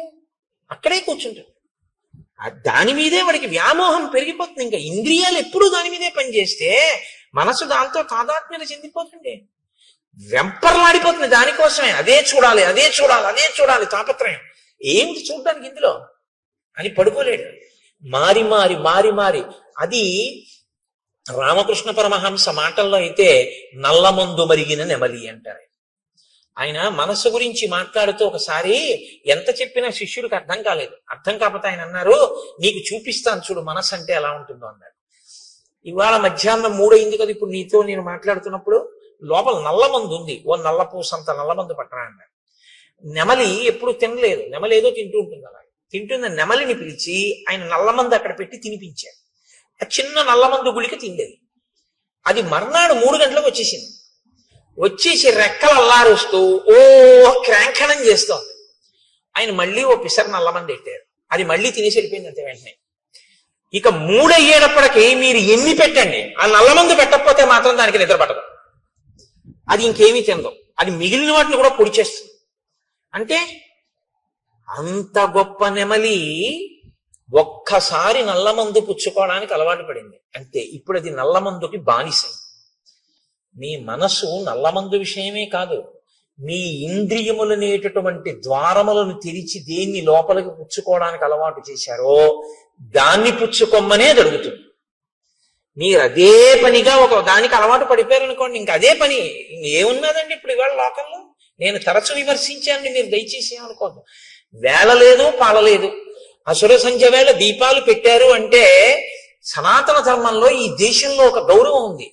దీపం పెడితే ప్రతి ఇంటిలోనూ కూడా గృహలక్ష్మి అయిన ఆడది మంగళసూత్రాన్ని కళ్ళకద్దుకుంటుంది. అవునా కదా? సంధ్యాదీపం వెలిగించారు అంటే మంగళసూత్రాన్ని కళ్ళకద్దుకుని ఓసారి ఆ గౌరమ్మకి నమస్కారం చేస్తారు. ఇవాళ ఇలా సంధ్యాదీపం పెట్టి మీరు ఇలా టీవీ పెట్టగానే మెళ్ళో మంగళసూత్రాలు లాగేస్తూ ఉండడం, లాగేసి విసిరేయడం, స్లో మోషన్ లో అది ఎంత దూరం వెళ్లి పడిపోయిందో చూపిస్తూ ఉండడం, లేకపోతే చచ్చిపోయిన శవాల్ని కాలుస్తున్నటువంటి దృశ్యాలు ఇంట్లో ఆ దిక్కున కనపడుతూ ఆ మంటల యొక్క దృశ్యాలు గోడల మీద వాటి మీద పడుతూ ఉండడం, భయానకంగా దాన్ని చూస్తూ ఉండడం, కొట్టుకున్నవి పొడుచుకున్నవి 1కి 4 మాటలు రీప్లే చూపిస్తూ ఉండడం, అర్ధరాత్రి వేళ ఘోరమైనటువంటి వాటిని సావధానంగా చూసే అవకాశం పిల్లలకి ఇవ్వడం, ఇవన్నీ పిల్లలకి ఇచ్చి మీ పిల్లలు మంచిగా ఉండాలని మీరు కోరుకుంటే ఎలా ఉండడం కుదురుతుందండి వాళ్ళకి? రోజు విషం పెడితే విషకన్య అవుతుంది తప్ప అది ఆవుదూడ ఎలా అవుతుంది? ఇవాళ మన దౌర్భాగ్యం అంతా దీని గురించే ఏడిచారు మహానుభావులు శాసనసభల్లో. సంస్కృతి నశించిపోతుందా అని ఏడిచారు. సంస్కృతి నశించిపోయాక నీకు భౌతిక భోగం ఎంతున్నా దాని వల్ల ఉపయోగం ఏమీ ఉండదు. Scientific advancement without an iota of restraint is totally dangerous to the entire society. మీరు ఆలోచించండి నేనన్నమాట. సెల్ ఫోన్ 2-వీలర్ మీద పెడుతూ మాట్లాడకూడదన్న నిగ్రహం లేనటువంటి వాడికి మీరు సెల్ ఫోన్ ఇచ్చి పంపిస్తే వాడికి వాడితో పాటు ఇంకో కుటుంబం అంతా ఆధారపడిన ఇంకో వ్యక్తి జీవితం కూడా ప్రమాదంలోకి వెళ్ళిపోతాయి. సైంటిఫిక్ అడ్వాన్స్మెంట్ తప్పనాలా మనిషికి సెల్ఫ్ రెస్ట్రైంట్, తనని తాను నిగ్రహించుకోగలిగిన శక్తి లేకపోవడం తప్పనాలా? నిగ్రహం లేకపోవడం తప్పు. నిగ్రహం అస్తమానం నీకు ఎవడు నేర్పుతాడు? అంగుళం పోలీసులు పెట్టి నీకు నేర్పుతారా? మనిషివి కాబట్టి నీకు ఉండాలి. మనిషిగా ఎలా బతకాలో రామాయణం చదివితే వస్తుంది. ఆ రామాయణం అందుకే మనుషుల్ని మనుషులుగా ఇబ్బంది లేకుండా బ్రతకగలిగినటువంటి స్థితి కావాలి అంటే మీరు ఏది చూడొచ్చో ఏది చూడకూడదో, మీ మనసు ఎందుకు పాడవుతుందో, మీ మనసు ఎందుకు పవిత్రం అవుతుందో మనోరంజకత్వం కోసం కావలసి ఉంటుంది. మనోరంజకత్వం అంటే నువ్వు కాసేపు సంతోషంగా ఉల్లాసంగా గడపాలి అంతే, అంతవరకే.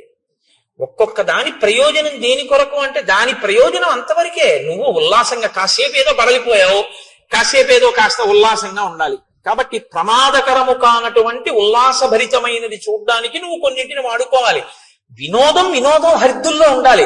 వినోదం హద్దులు దాటిపోయి వెళ్ళిపోయి నేను సమాజాన్ని బాగు చేయడానికి ఇవన్నీ తీయలేదన్న మాట నువ్వు అనకూడదు, తప్పది.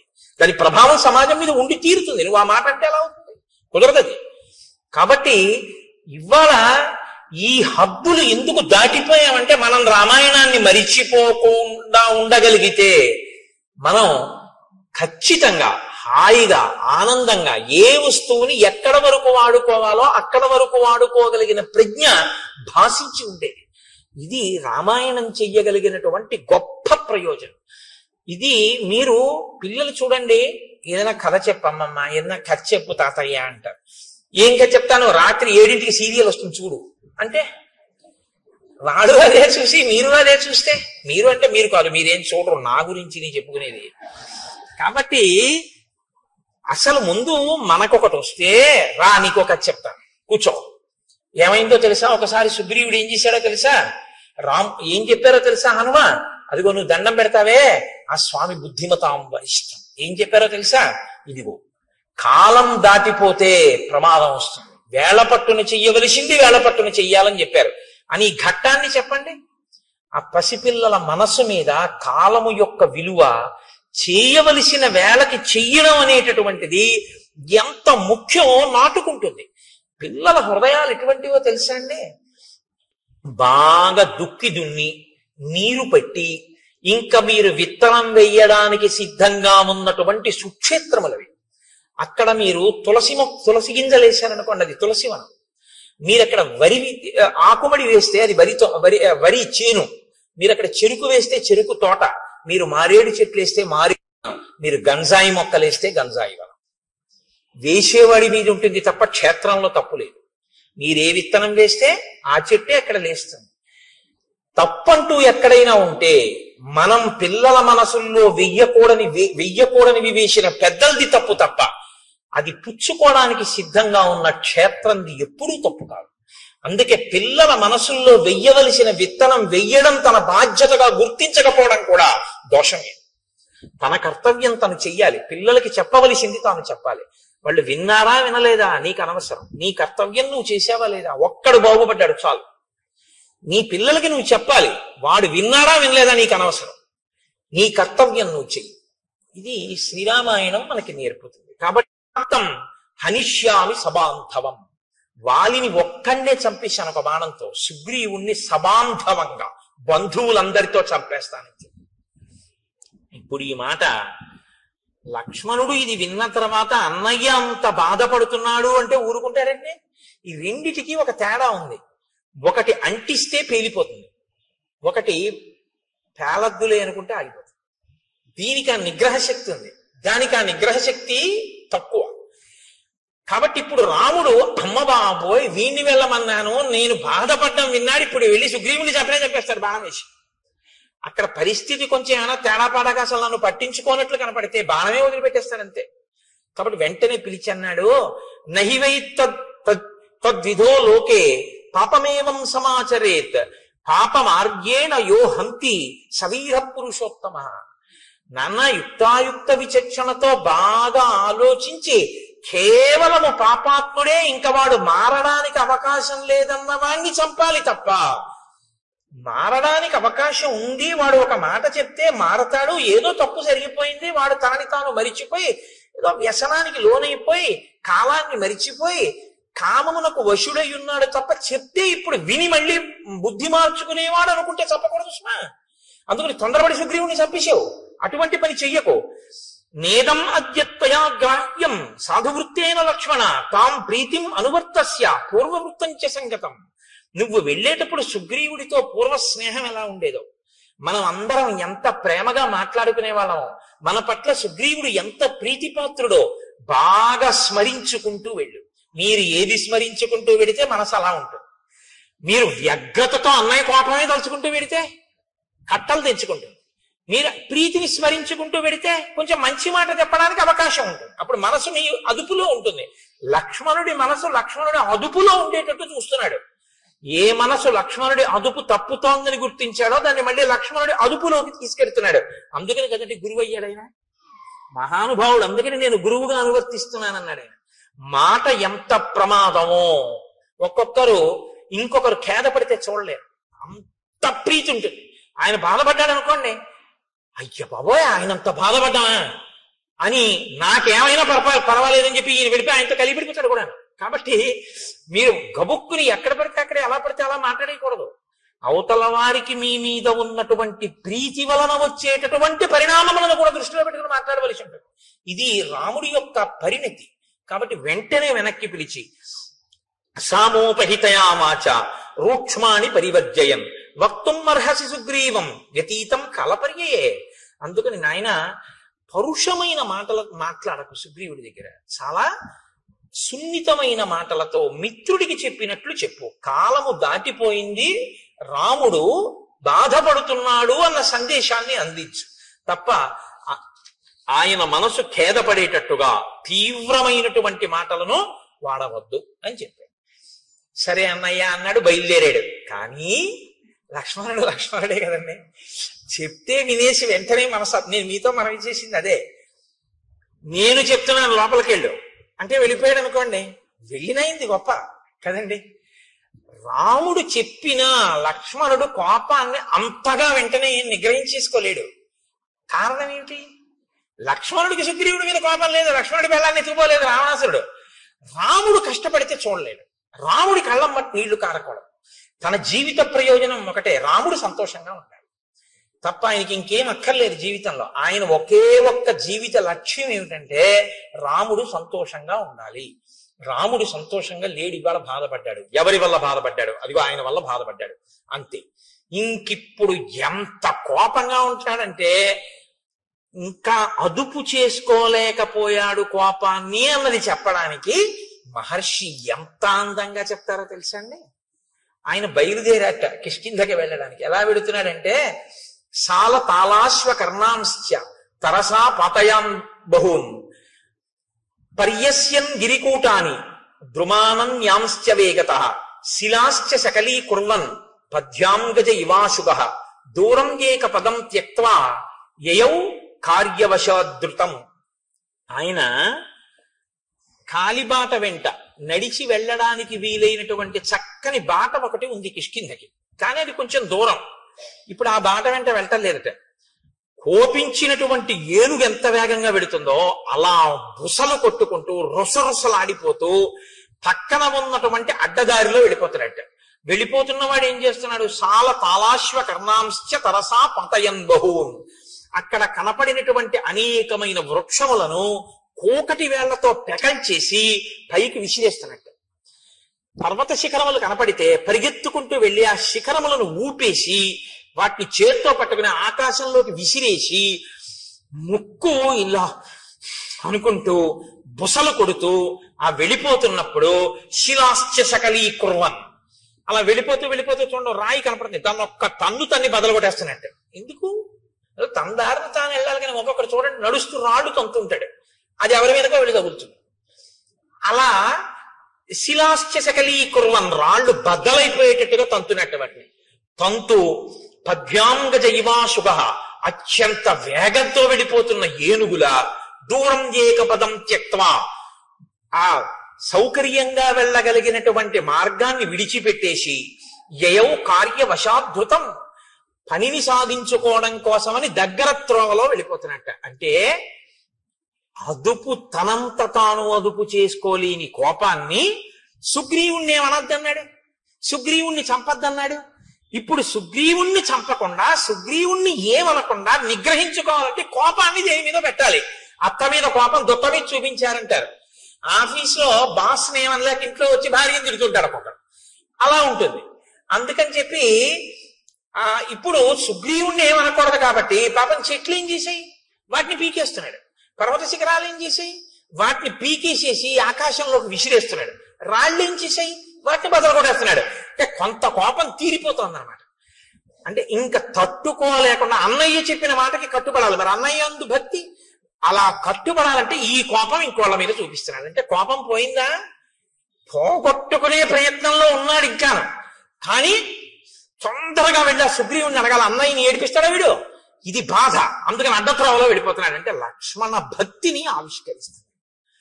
ఇంకా లక్ష్మణుడికి జీవితంలో రాముడు సంతోషంగా ఉండడం కన్నా ఇంకొక అన్య ప్రయోజనం లేదు. దీనివల్ల మనకేమర్థం అవుతోంది, రాముడు సంతోషంగా ఉంటే లక్ష్మణుడు సంతోషంగా ఉంటాడు.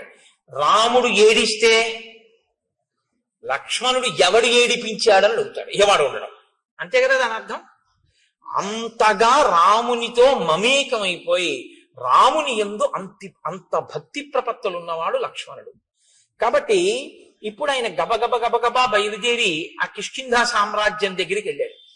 బుసలు కొడుతూ ఊగిపోతూ ధనస్సు పట్టుకుని బాణాలు పట్టుకుని వస్తున్నటువంటి ఆ లక్ష్మణమూర్తి యొక్క స్వరూపాన్ని, ఆ నగరాన్ని కాపు కాస్తున్నటువంటి కొన్ని వేల మంది వానర యోధులు చూశారు.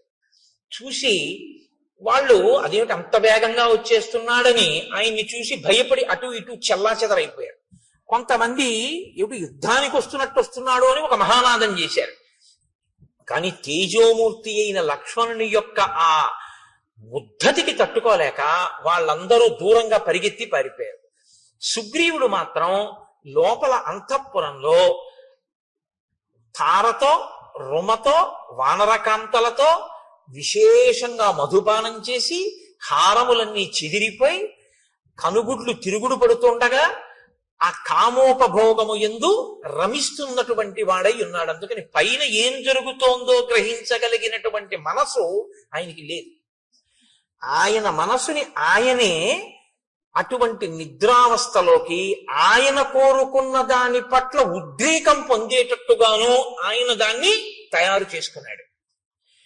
ఈశ్వరుడు చక్కని మనస్సుని మీకు ఇచ్చి స్పందించగలిగిన శక్తితో కూడిన ఒక చక్కటి దాన్ని మీకు ఇచ్చాడు అనుకోండి, దాన్ని ఉత్ప్రేరకములతో మీకు కావలసిన రీతిలో ఉద్రేకపడేటట్టు మీరు తయారు చేసి స్పందించగలిగిన శక్తి దానికి చంపేస్తే ఈశ్వరుడిదా దోషం మందా? మనది. అక్కడ యజ్ఞవేది ఉందనుకోండి, ఒక యజ్ఞవేది వెలుగుతోంది, హవిస్సులు ఇస్తున్నారు, అందులోకి పట్టుకొచ్చి నేను సారా పోసాను అనుకోండి, ఇప్పుడు వేదికి ఇబ్బందా నాకు ఇబ్బందా? వేదికేమండి, ఆ వేదికేమవదు, అప్పటికి అపవిత్రం అవుతుంది. మళ్ళీ ఏదో ప్రాయశ్చిత్త కర్మ చేసి యజ్ఞం చేస్తారు. కానీ పోషిన నేను, నాకిక నిష్కృతి ఏముంది? ఇక్కడ స్వయంగా పరమేశ్వరుడే కూర్చుని అగ్నిహోత్ర జ్వాలగా వెలుగుతున్నాడు. వెలిగి మనం వేసిన పదార్థాలన్నిటినీ ఆయన పచనం చేస్తున్నాడు. పచనం చేసి నెత్తుటిగా మార్చి దీంట్లోకి ప్రవహింపచేసి తెల్లవారేటప్పటికి పిప్పిని విసర్జించడానికి వీలుగా సిద్ధం చేస్తున్నాడు. నేను నిద్రపోతానేమో కానీ ఆయన నిద్రపోడు. అహం వైశ్వానరో భూత్వా ప్రాణినాం దేహమాశ్రిత ప్రాణాపాన సమాయుక్తం పచాన్యన్నం చతుర్విధం. ఆ అగ్నిహోత్రం వెలుగుతూనే ఉంటుంది. నేను నిద్రపోవచ్చు, ఆయన రాత్రి నేను తిని పడుకున్న దాన్ని లోపల యజ్ఞాగ్ని యందు పచనం చేసి దగ్ధం చేసి శక్తినిచ్చి పిప్పిని తెల్లవారేటప్పటికి సిద్ధం చేస్తాడు. అటువంటి అగ్నిహోత్రంలో మీరు పొయ్యకూడంది పోశారనుకోండి, ఇప్పుడు లోపల అగ్నిహోత్రానికి ఇబ్బందా, ఈశ్వరుడి ముఖం మీద పోసినందుకు నువ్వు పాపాన్ని మూట కట్టుకుంటున్నావా? ఆ తత్వాన్ని పరిశీలనం చెయ్యగలిగితే మీరు చెయ్యలేరు. బలహీనత నుంచి బయటపడడానికి ఒకే ఒక్క ఆధారం ఏమంటే అది ఎటువంటి అపచారమో మీరు గుర్తించడమే. అది అపచారమో అని మీరు గుర్తించగలిగితే, మీ మనసు పట్టుకోగలిగితే ఇక మీరు చేయలేరు. అదే మనసు తిరగబడుతుంది, వద్దు వద్దు తప్పిది, అలా ఎలా చేస్తావు అంటుంది. అలా ఎలా చేస్తావు అని అన్ననాడు మీరు ఇంక చేయలేరు. అలా ఎందుకు చేస్తావని ఎంతమంది చెప్పినా మీరు చేయకుండా ఉండలేరు. మీరు నా మాట పట్టుకున్నారో లేదో? మీరు పట్టుకున్నారని నేను అనుకుంటున్నాను. ఇంకా మళ్ళీ ఇన్ని మాటలు మళ్ళీ మళ్ళీ ఒక్కర్లేదు, ఎందుకంటే మీరు ప్రాజ్ఞులు కనుక. ఇప్పుడు ఆ లోపలికి వెళ్ళినటువంటి ఆ లక్ష్మణుడు అంగదుణ్ణి చూశాడు. అంతఃపురం బయట అంగదుడు ఉన్నాడు. అంగదుణ్ణి పిలిచన్నాడు.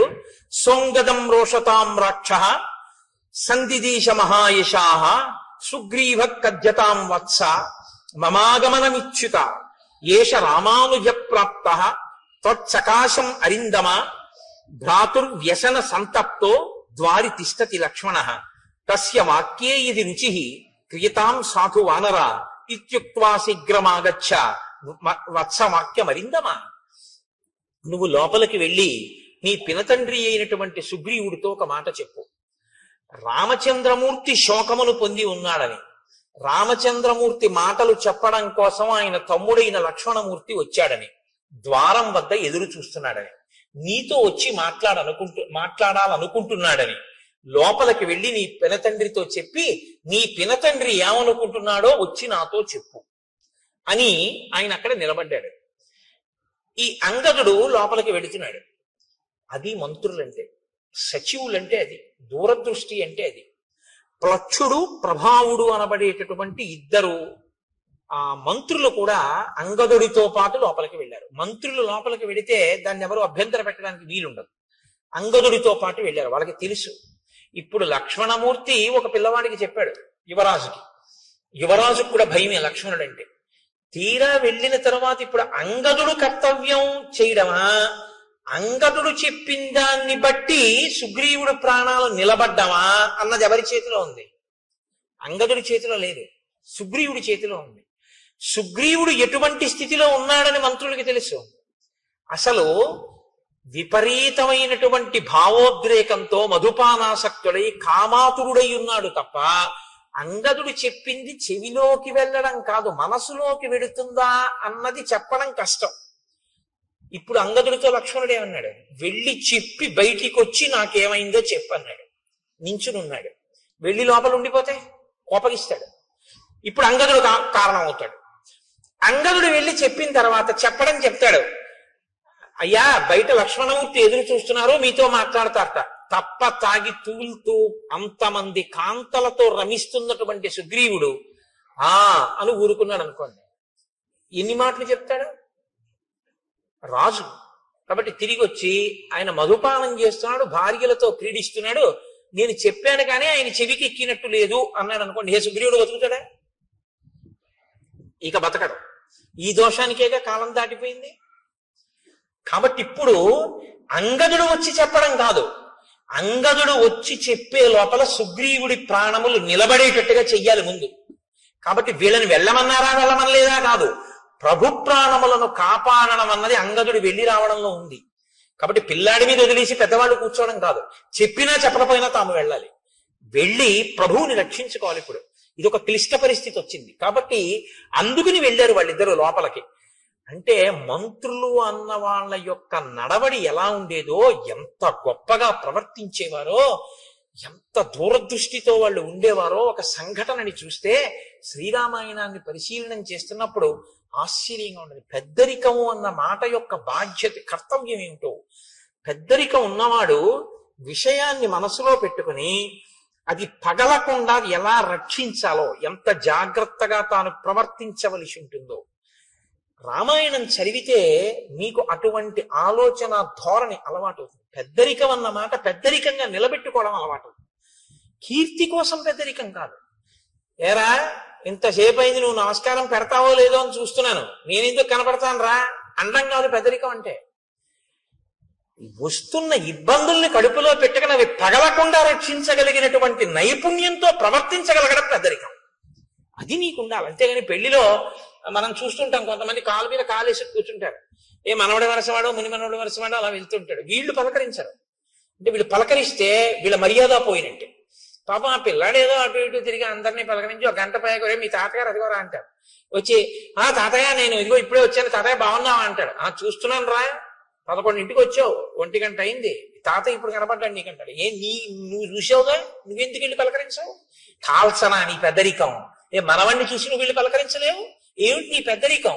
నీకు నమస్కారం చేయాలని నువ్వు అనుకుంటే రోడ్డు పక్క పెరిగిన చింత చెట్టుకి నమస్కారం చేయాలి, నీకన్నా ముందు పుట్టింది. వయస్సు వల్ల కాదు పరిణితి, జ్ఞానము వలన పరిణితి, నీ ప్రవర్తన వలన పరిణితి. అన్ని వేళలా వయస్సుతో పెద్దరికాన్ని గౌరవించడం కూడా చాలా కష్టంగా ఉంటుంది. ఆ పరిణితిని సంతరించుకోకపోతే ఆ పెద్దరికాన్ని భరించడం కష్టం. కాబట్టి పెద్దరికం వయస్సుతో పాటు అనుభవాన్ని పెంచుకోవాలంటే ఒక్కటే రామాయణం చదువుకోవడమే. రామాయణం బాగా చదువుకుంటే ఇలా ఉండాలన్నమాట అని బాగా అర్థమవుతుంది. ఎక్కడ ఏ పరిస్థితి ఉందో అక్కడ తాను చొరవ తీసుకుని వెళ్ళి, నాన్న ఇలా కాదు ఇలా చెయ్యి అని చక్కగా చెప్పి కార్యం బాగా జరిగేటట్టు చేసి, నా పెద్దరికం నిలబడింది చక్కగా చేయించేశాను కదా అని పొగట్ట కోసం ఆశించకుండా నువ్వు వెళ్ళిపోతావు అంతే సంతోషంగా. అది పెద్దరికం అన్న మాటకు అర్థం. తప్ప నాకేమిస్తారు దీనివల్ల, నాకేమొస్తుంది ప్రయోజనం దీనివల్ల, ఇక్కడ నా పెద్దరికం గుర్తించారా లేదా? కొంతమంది చూడండి, చాలా ఆశ్చర్యంగా ఉంటుంది. బ్రహ్మస్థానంలో ఒక ఆయన కూర్చుంటారు, ఆయనకి తెలియదండి వైదిక మార్గం, ఆయన చేయిస్తాడు. కాదు, ఆవిడ ప్రత్యేకం ఓ చిన్న చాపం కేసుక అక్కడ కూర్చుంటుంది. కూర్చుని మా ఇంట్లో అది అలవాట్లేదు, అది వద్దంటుంది. అదేమిటమ్మా, వేద ప్రోక్తం అమ్మా, ఇది చెయ్యాలి, మాకు అలవాట్లేదు, వీల్లేదండి. ఏం తెలుసు, ఏం తెలియదు, ఏం తెలియకపోయినా ఎందుకు అలా అంటాం అంటే పెద్దరికం. అలా చేయిస్తే తన పెద్దరికం నిలబడిందని ఓ సంతోషం. ఇప్పుడు అది చెప్పి కొంచెం అలా కుదరలేమ్మా, నువ్వు ఊరుకో అమ్మా చెయ్యి అన్నారు అనుకోండి, ఇంకా నేను ఎందుకని పెట్టేసారి చేసుకుంటున్నాడు. అదేమిటి పెళ్ళింట్లో నేను అలా చెయ్యొచ్చా, ఇదేమి పెద్దరికం అని ఉండదు. మీరు జాగ్రత్తగా గమనించండి, నేను ఎవరి మీద ఆక్రోశంతో మాట్లాడటం లేదు. పెద్దరికం అన్నది దేనికి పనికి రావాలంటే తనకన్నా వెనక పుట్టిన వాళ్ళ సంతోషానికి పనికి రావాలి. తనకన్నా వెనక పుట్టిన వాళ్ళందరినీ ఏడిపించడానికి పనికి వచ్చిన పెద్దరికం కాల్సనా దేనికండి? అది అలా ఉండకూడదు, తప్పది. నేను రామాయణం చెప్తూ అలాగే చెప్పగలను, ఇంకోలా చెప్పడం నా చేత కాదు. ఒకవేళ నేను చెప్పింది అంత బాగుండకపోతే నేను నన్ను క్షమించాను. కాబట్టి ఇప్పుడు అంగదుడు లోపలికి వెళ్ళాడు, ఆయనతో పాటు మంత్రులు కూడా వెళ్ళారు. ఇప్పుడు వెళ్ళినటువంటి అంగదుడు సుగ్రీవుని యొక్క కాళ్ళకి నమస్కారం చేశాడు, తారకాళ్ళకి నమస్కారం చేశాడు, రుమకాళ్ళకి నమస్కారం చేశాడు. అంటే ఇద్దరు భార్యలతోటి శయనాగారంలో బాగా మధువు సేవించి తానుండడం కాదు, ఆయన భార్యలు కూడా సేవించి ఉన్నారు, ఆ స్థితిలో ఉన్నారు. అటువంటి చోట ఒక కొడుకు వెళ్ళి నమస్కారం పెట్టి మాట్లాడడానికే చాలా ఇబ్బందిగా ఉంటుంది. మీరు ఆలోచించండి. నేను ఒక్క మాట చెప్తా, అంతకన్నా దాటి చెప్పడం నా సంస్కారానికి కూడా ఇష్టం ఉండదు. వాళ్ళు తల్లులు, ఆయన తండ్రి, వాళ్ళు అలా ఉండగా ఓ కొడుకు వెళ్ళి నమస్కారం చేయడం అన్నది ఆయనకి ఎంత బాధగా ఉంటుంది మీరు ఆలోచించండి. ఇంకొకప్పుడు ఇలా ఉండకుండా ఉంటాడు, వెళ్ళి చెప్తాను మా నాన్నగారికి అనడానికి. అలా ఉండకుండా తండ్రి ఉంటాడన్న నమ్మకం లేని స్థితిలోకి వెళ్ళిపోయి ఉన్నాడు ఆయన. కాబట్టి ఇప్పుడు లక్ష్మణుడికి చెప్పుకోలేడు అంగదుడు. ఇది చిన్న పిల్లల్ని ఇబ్బంది పెట్టే పెద్దరికంగా మారడం అంటే. కాబట్టి ఇప్పుడు పాపం అలాగే వెళ్ళి నమస్కారం చేశాడు.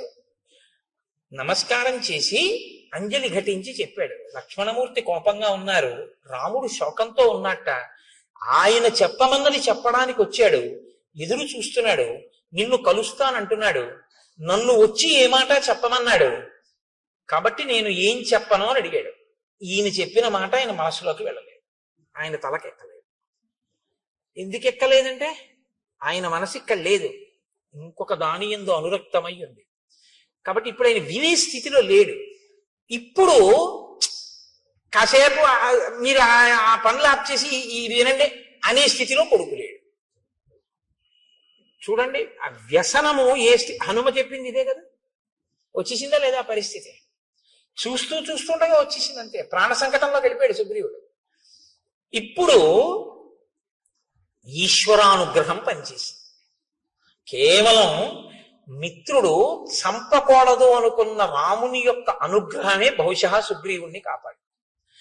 లక్ష్మణుని యొక్క కోపంతో లక్ష్మణుడు దగ్గరికి వచ్చి అంగదుడు మాట చెప్పిన తరువాత లోపలికి వెడదామని ముందుకు నడిచొస్తున్నటువంటి లక్ష్మణుణ్ణి చూసి భయపడిపోయినటువంటి కొన్ని వేల వానరములు ఏకకాలంలో ఒక పెద్ద నాదం చేశాయి.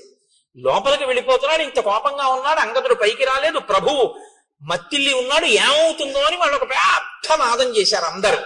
ఇన్ని వేల వానరములు ఒక్కసారి నాదం చేస్తే సుగ్రీవుడు ఉలిక్కి పడ్డాడు. అంటే ఆయన ఎంత తాగి ఉన్నాడో, ఎంత మత్తులో ఉన్నాడో మీరు ఆలోచించారు. ఇప్పుడు ఆయన ఉలిక్కి పడి సచివుల్ని పిలిచాడు. అందుకొచ్చారు ఆ ప్లక్షుడు ప్రభావుడు. వెంటనే మంత్రుల దగ్గరికి వచ్చారు. అన్నాడు, ఎందుకు అలా అరుస్తున్నారు వానరులు అని అడిగాడు. అప్పుడు వాళ్ళు చెప్పారు, ఎందుకు అరుస్తున్నారు ఏమిటి? లక్ష్మణమూర్తి వచ్చాడు, రాముడు కోపంగా ఉన్నాడు, రాముడు శోకిస్తున్నాడు, సందేశం పట్టుకొచ్చాడు, నీతో మాట్లాడతాట, నీ దగ్గరికి వస్తాట, ఏం చెప్పమంటావు అని అడిగాడు. అడిగితే ఇప్పుడు అన్నాడు, సర్వదా సుకరం మిత్రం దుష్కరం పరిపాలనం అనిత్యత్వాక్ష చిత్తానాం ప్రీతిరల్పేపి భిద్యతే. నేను రాముని పట్ల ఏ అపచారము చేయలేదు, రాముడి పట్ల ఒక్క మాట తప్పుగా మాట్లాడలేదు. బహుశా రాముడితో నా స్నేహాన్ని చెడగొట్టడానికి నేనంటే కిట్టని వాళ్ళెవరో నేను సుఖపడ్డం ఇష్టం లేక రామలక్ష్మణులకి నా మీద ఏవో చాడీలు చెప్పి ఉంటారు. చెప్పినా రామలక్ష్మణులు నమ్మకూడదే, ఇంత ఆగ్రహం ఎందుకు వచ్చింది అని ఇప్పుడు పెద్దల మాటలు జ్ఞాపకానికి వచ్చి ఇప్పుడు అన్నాడు, సర్వదా సుకరం మిత్రం దుష్కరం పరిపాలనం. స్నేహం చెయ్యడం మొదలు పెట్టడం తేలిక, స్నేహాన్ని నిలుపుకోవడం చాలా కష్టం. అంత పెద్ద మాట చూడండి. ఈ ఏడాది మీకు ఒకళ్ళని పరిచయం చేస్తాడు. పరిచయం చేసి, ఈయన నాకు ఆప్తమిత్రుడండి, ఈయన నాకు కుడి చెయ్యి అంటాడు. ఓ 2 ఏళ్ళు పోయాక ఆయన మళ్ళీ వస్తాడు. ఏమంటే మీ పక్కన ఆయన ఉండేవారు కదా, ఆయన మీ కుడి చెయ్యి అనేవారు కదా, ఆయన ఏది అంటాడు. అప్పుడు తెలుసుకోలేకపోయానంటే వాడు దుర్మార్గుడు, వాడిని వదిలేశానంటాడు. ఇప్పుడు వచ్చిన ఆయన ఏమనుకుంటాడు, ఒరే కుడి చెయ్యి అనేవాడు అంత గొప్పగా చెప్పేవాడు ఈడు ఇప్పుడు మళ్ళీ 2 ఏళ్ళు పోయాక వచ్చేటప్పటికీ అబ్బాయి వాడు ద్రోహం అంటున్నాడు ఏంటి అనుకుంటాడా? అనుకోడా? తనంత తాను విడిచిపెట్టేయవలసినంత స్థితిని అవతలవాడు కల్పించుకుంటే తప్ప మీరందుకే స్నేహం మొదలు పెట్టేయడం చాలా తేలిక, స్నేహాన్ని నిలబెట్టుకోవడం చాలా చాలా కష్టం. ఇప్పుడు అంటున్నాడు ఆ మాట, రాముడితో స్నేహం మొదలు పెట్టడం తేలికైంది, ఇప్పుడు ఆ స్నేహాన్ని నిలబెట్టుకోవడం కష్టం అవుతోంది. ఎందుకో తెలుసా? అనిత్యత్వాక్ష చిత్తానాం. మనసు ఉంది చూశారు, ఇది ఒకలా ఉండదు, ఒక్కొక్కప్పుడు ఒక్కొక్కలా ఉంటుంది. అప్పుడు మాట ఇచ్చాను, ఇప్పుడేమో ఇలా ఉన్నాను. చూశారు ఎంత ప్రమాదం వచ్చిందో? ప్రీతి రల్పేపి భిద్యతే. చిన్న విషయానికి ఒక్కొక్కసారి చాలా ప్రమాదాలు వచ్చేస్తాయి. కాబట్టి స్నేహాన్ని నిలబెట్టుకోవడంలో ఇబ్బంది వచ్చింది అన్నాడు. అని ఇప్పుడు రాముడు చేసినటువంటి మేలు ఏదైతే ఉందో దానిని మాత్రము నేను ఎన్నడూ మరువను. అంతటి మహానుభావుడు రామచంద్రమూర్తి నాకంత ఉపకారం చేశాడు. ఆయనకి నేను ఏ చిన్న ప్రత్యుపకారము చేయలేకపోతున్నానో అని బాధపడుతున్నాను. వాలిని వధించి నాకు రాజ్యం ఇచ్చాడు. ఇవాళ నేను అనుభవించే సుఖాలన్నీ కూడా రాముడు పెట్టిన భిక్ష. అటువంటి రాముడికి నేను ఉపకారం తొందరగా చేయకపోవడం పొరపాటే. అంటే హనుమ అన్నారు సుగ్రీవుడితో, సర్వదా ప్రణయాత్ క్రుద్ధో రాఘవోనత్ర సంశయ భ్రాతరం సంప్రహితవాన్ లక్ష్మణం లక్ష్మీవర్ధనం. సుగ్రీవ, ఇంకా నీకు బాగా బాధపడలేదు. కోపము 2 రకాలుగా ఉంటుంది. ఒకటి ప్రతీకార ఇచ్ఛతో ఉన్న కోపము, ఒకటి అవతలవాడు పాడైపోతున్నాడని ప్రేమతో కోపం తెచ్చి పెట్టుకుని సంస్కరించాలని ప్రయత్నించడం ఒకటి. రాముడిది ప్రతీకారేచ్ఛతో కూడుకున్నటువంటి కోపం కాదు, ప్రతీకారేచ్ఛతో కూడుకున్నదైతే ఇంకోలా ఉంటుంది. ఇది ప్రణయాత్ క్రుద్ధో, ప్రేమతో కూడిన కోపం. ప్రేమతో కూడిన కోపాన్ని ప్రేమతోటే అర్థం చేసుకోవాలి తప్ప ప్రేమతో కూడిన కోపాన్ని ఇంకొకలా అర్థం చేసుకోకూడదు. కాబట్టి రాముడికి నీ మీద ఎంత ప్రేమ ఉందో అర్థం చేసుకో. ఆయనంత కోపంగా మాట్లాడినా ఇప్పుడు లక్ష్మణుడు వచ్చేదో చాలా కోపంగా ఉన్నాడని మాట్లాడతాడు. నువ్వేం చేయాలో తెలుసా? ఎంత ప్రేమ లేకపోతే నా మీద ఒక బాణం వెయ్యగలిగిన వాడు వెయ్యకుండా ఇలా కబురు చేశాడు అని అంజలి ఘటించి వినాలి తప్ప నువ్వు నన్ను ఇలా అంటాడా అనకూడదు. ఆ ప్రేమ నిన్ను ఉద్ధరించడానికేనయా కోపం. ఈ శ్లోకం కానివ్వండి ఇవాళ సమాజంలో సరిగ్గా జీర్ణమైతే చాలా మంది మధ్య విభేదాలు, చాలా మంది మధ్య దెబ్బలాటలు, చాలా చాలా ఆత్మహత్యలు ఆగిపోతాయి. అమ్మ దెబ్బలాడితే ఆత్మహత్య ఏమిటండి? నాన్నగారు దెబ్బలాడితే ఆత్మహత్య ఏంటి? భర్త దెబ్బలాడితే ఆత్మహత్య ఏంటి? భార్య పుట్టింటికి వెళ్ళి రావడం ఆలస్యం అయితే భర్త ఆత్మహత్య చేసుకోవడం ఏంటి? అంటే అవతల వారు ఒక మాట అన్నప్పుడు ప్రేమతో అన్న మాటని ప్రేమగా స్వీకరించగలిగినటువంటి లక్షణం కోల్పోతే ఏమైపోతుందంటే అవి ఎప్పుడు పిటపిటలాడుతూ ఉంటాయి తప్ప సంబంధాలు వాటికి అనురక్తి ఆర్ద్రత అన్న తడి అంటి ఉండవు ఆ సంబంధాలకి. అవి ఎప్పుడు ఎండిపోయినటువంటి వేయించేసినప్పుడల్లా ఉంటాయి. మీరు ఎక్కడ ముట్టుకున్నా పడుక్కుని విరిగిపోతుంది. అలా ఉండకూడదు. చక్కగా ముట్టుకుంటే తడితో ప్రేమ అన్న తడి తగలడం వల్ల మీరు ముట్టుకుంటే సాగేటటువంటి గుణం కలిగినటువంటిదై ఉండాలి. మీరు ఎంత దాన్ని స్వీకరిస్తే అంత మధురిమ దాంట్లోంచి రావాలి. మీరు ఒక ద్రాక్ష పండుని మంచి ఎండాకాలంలో ఫ్రిడ్జ్ లోంచి ద్రాక్ష పళ్ళ గుత్తు ఒకటి తీసి తొక్క కూడా తీయవలసిన అవసరం లేకుండా ఉన్నటువంటి పండు కదా, దాన్ని తీసి ఇలా నోట్లో వేసుకుని పెదవుల మధ్య పెట్టి నొక్కండి, పళ్ళ మధ్య పెట్టి నొక్కండి, బుగ్గ కింద పెట్టి నొక్కండి, ఇలా పెట్టి వేళ్లతో నొక్కుకోండి. అది తీయటి చల్లటి రసాన్ని చిమ్ముతుంది మీ మీద. కొన్ని కొన్ని అనుబంధాలు అలా ఉండాలి. వాటిని అలా అర్థం చేసుకోవాలి. ఒక్కొక్కసారి దెబ్బలాడారు అనుకోండి, ఓ ఎందుకు దెబ్బలాడుంటారు, ఎంత ప్రేమైకమూర్తి నా ఎందు ఇలా అన్నారంటే ఆయనకి ఎంత ఆర్తితో అంటున్నారో అన్న విషయాన్ని అర్థం చేశారు. ఒక్కొక్కసారి ఆవిడ అంటుంది కోపంతో.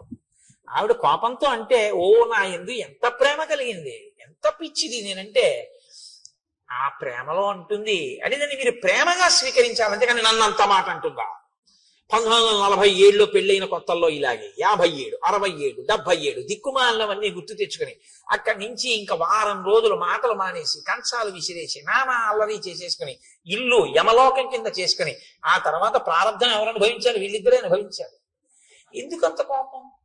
ప్రణయాత్కృత. ఆ ప్రేమతో కూడినటువంటి కోపాన్ని ప్రేమతో కూడిన కోపంగానే అర్థం చేసుకోవయ్యా. హనుమ మాట్లాడితే అలా ఉంటాయండి. అమ్మో ఏమి మాటలండి మహానుభావుడివి. కాబట్టి ఆర్తస్య కృతదారస్య పరుషం పురుషాంతరాత్ వచనం మర్షణీయంతే రాఘవస్య మహాత్మనః. నువ్వు నీ భార్యలతో ఉన్నావు, రాజ్యాన్ని పొందావు, వేల దాటిపోయినా సుఖాలు అనుభవిస్తున్నావు. భార్య లేదు, రాజ్యం లేదు, నీకు ఉపకారం చేశాడు, నీకు సమయం ఇచ్చాడు, తాను నగరంలో కూడా రాలేదు, బయట పర్వత గుహలో ఉన్నాడు, ఒక గుహలో పడుకుంటున్నాడు. ఇన్నాళ్ళు ఎదురు చూశాడు. ఎంత బాధ వస్తుందో ఇప్పుడు. ఆ బాధలో వచ్చేటటువంటి మాట కొంచెం కష్టంగానే ఉంటుంది నువ్వు వినడానికి, కానీ నువ్వు వినడానికి కష్టంగా ఉందని కాదు వినవలసింది. అవతల వాడి కష్టం ఎంత ఉంటే ఆ మాట వచ్చిందో నువ్వు గమనించాలి. కాబట్టి ఇలా కోణంలో విని ఇప్పుడు లక్ష్మణుడు చెప్పేది తప్ప, నువ్వు బాగా తప్ప తాగి ఉన్నావు కాబట్టి రాముడు నన్ను ఇలా అంటాడా అని వినవద్దు సుమా. ఎంత సిద్ధం చేస్తున్నారో చూడండి. ఇది హనుమంటే మహానుభావుడండి ఆయన. అందుకే ఆయన పేరు చెప్తే చాలు మనిషి చక్కటి స్థితిని పొందుతాడు. కృతాపరాధస్య హితే నాణ్యత్ పశ్యామ్యహం క్షమం అంతరేణాంజలిం బద్ధ్వా లక్ష్మణస్య ప్రసాదనాత్. ఓ కిష్కింధకాండే. ఏమి హరిప్రసాద్ గారు చెప్దామా? చూద్దాం అదో సంతోషం. కాబట్టి ఇప్పుడు నువ్వు ఒకవేళ లక్ష్మణుడు వచ్చి క్రుద్ధుడై మాట్లాడినా అంజలి ఘటించి విను తప్ప ఇంకొకలా మాత్రం దాన్ని అర్థం చేసుకుని కోపగించవద్దు అన్న తరువాత ఆ లక్ష్మణుడు అక్కడ నిలబడి ఉన్నాడు. నిలబడి ఉండగా పూజితం నూపురాణంచ కాంచీనాం నినదం తథా సన్నిశమ్య తత శ్రీమాన్ సౌమిత్రి లజ్జితో భవత్ రోషవేగ ప్రకుపిత శ్రుత్వా చాభరణస్వనం చకారజ్యాస్వనం వీరో దిశ శబ్దేన పూరయన్ చారిత్రేణ మహాబాహు అపకృష్ట సలక్ష్మణ కాసానేకాంతమాశ్రిత్య రామశోక సమన్విత. ఆయన అక్కడ నిలబడి ఉండగా లక్ష్మణమూర్తి లోపల స్త్రీల ఆభరణములు అంటే వాళ్ళు పెట్టుకున్నటువంటి వడ్డానములు, పెట్టుకున్నటువంటి కంకణముల యొక్క ధ్వనులు వినపడ్డాయి. ఆయన స్త్రీలు రాజుతో సంతోషంగా ఏకాంతంగా తిరుగుతూ ఉండగా నేనిక్కడ దగ్గరగా తిరగకూడదు అని సిగ్గు చెందినవాడై పక్కకి వెళ్ళాడు. అది ఆయన చారిత్రం, ఆయన నడవడటువంటిది. కానీ వెంటనే జ్ఞాపకానికి వచ్చింది, మా అన్నయ్య అంత బాధపడుతున్నాడు, ఈ సుగ్రీవుడు ఇక్కడ ఇలా సుఖిస్తున్నాడు. ఆయనకి బాధ కలిగి వెంటనే పిడుగు పడితే ఎటువంటి ధనొస్తుందో, మేఘం ఒక్కసారి గర్జిస్తే ఎటువంటి ధనొస్తుందో అలా టంకారం చేశాడు. చేసేటప్పటికి లోపల ఉన్నటువంటి సుగ్రీవుడు అదిరిపోయాడు. అదిరిపోయి ఆసనం మీద ఉన్నవాడు ఉన్నట్టుగా ఒక్కసారి లేచి నిలబడ్డాడు. నిలబడి తారని పిలిచి అన్నాడు, తారా, ఇంత ఆగ్రహంతో ఉన్నటువంటి లక్ష్మణుడికి నేను ఎదురుపడి మాట్లాడడం కష్టం. నేనున్న పరిస్థితిలో లక్ష్మణుడితో మాట్లాడలేను. కానీ రామలక్ష్మణులు గొప్ప చారిత్రం ఉన్నవారు. నీవు వెళ్ళి ఎదురుగుండా నిలబడి మాట్లాడితే నువ్వు ఏ స్థితిలో ఉన్నా సరే ఆడదాన్ని చూసేటప్పటికి కోపాన్ని వదిలిపెట్టేస్తారు. కాబట్టి నువ్వు వెళ్ళి మాట్లాడు. నువ్వు మాట్లాడడంలో సమర్థురాలివి. నాతో మాట్లాడడానికి వీలైనంత రీతిలో లక్ష్మణుడి కోపం తగ్గిపోయిన తర్వాత నేను వచ్చి మాట్లాడతానన్నాడు. ఇప్పుడు తార లక్ష్మణుడి దగ్గరికి వెళ్ళింది. ఎలా వెళ్ళింది? అది తార గొప్పతనం అండి. కిష్కింధకాండలో ఒక మెరుపు తార. సాప్రస్కలంతి మదవిహ్వలాక్షి ప్రలంబకాంచి గుణహేమ సూత్ర సలక్ష్మణ లక్ష్మణ సన్నిధానం జగామతారా నమితాంగ యష్టి. ఆమె వడ్డాణం వేలాడిపోతోంది అంటే పెట్టుకుని లేదు. ఆమె మెడలో వేసుకున్నటువంటి హారములన్నీ కూడా పెట్టుకున్న కొక్కెములు జారిపోయి ఊడిపోయి ఉన్నాయి. ఆవిడ బాగా మధువు సేవించి ఉంది. కనుగుడ్లు తిరుగుడు పడి ఉన్నాయి. అంటే ఆమె శరీరం మీద ఉండవలసినటువంటివి ఏవీ సరిగ్గా లేవు. ఆమె అలాగే లేచి నిలబడి స్థిమితంగా నడవలేక తూలుతూ లక్ష్మణమూర్తి దగ్గరికి వచ్చింది.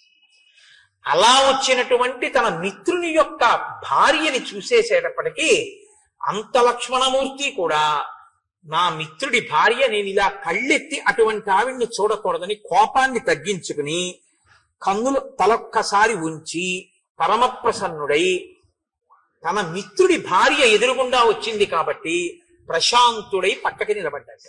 ఇప్పుడు తారంది, కిం కోపమూలం మనుజేంద్రపుత్ర కస్తేన సంతిష్టతి అగ్నిదేశే కశుష్క వృక్షం వనమాపతంతం దావాగ్ని మాసీదతి నిర్విశంక.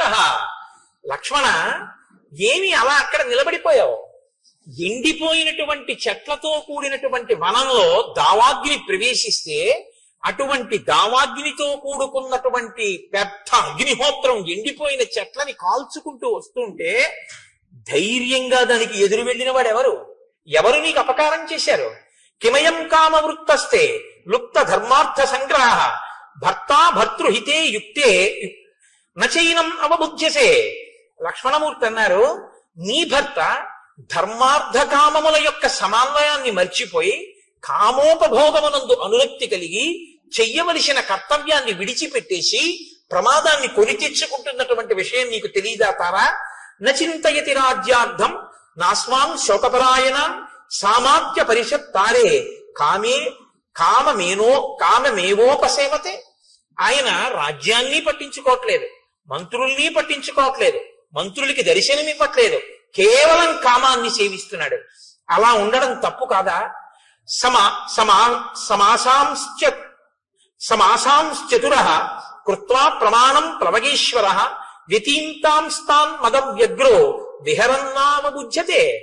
ఆయన ప్రత్యుపకారం చేస్తాను అని రామచంద్రమూర్తికి మాట ఇచ్చి రాముడి వలన ఉపకారం పొంది సమాసాం చతుర 4 నెలలు అయిపోయినా కుత్వా ప్రమాణం ప్లవగేశ్వర చేసినటువంటి మాట మరిచిపోయి వ్యతీతాంస్తాన్ మదవ్యగ్రో మదం చేత తాను చెప్పినటువంటి మాట తప్పిపోయి ఇలా తిరుగుతుండడం తప్పు కాదా?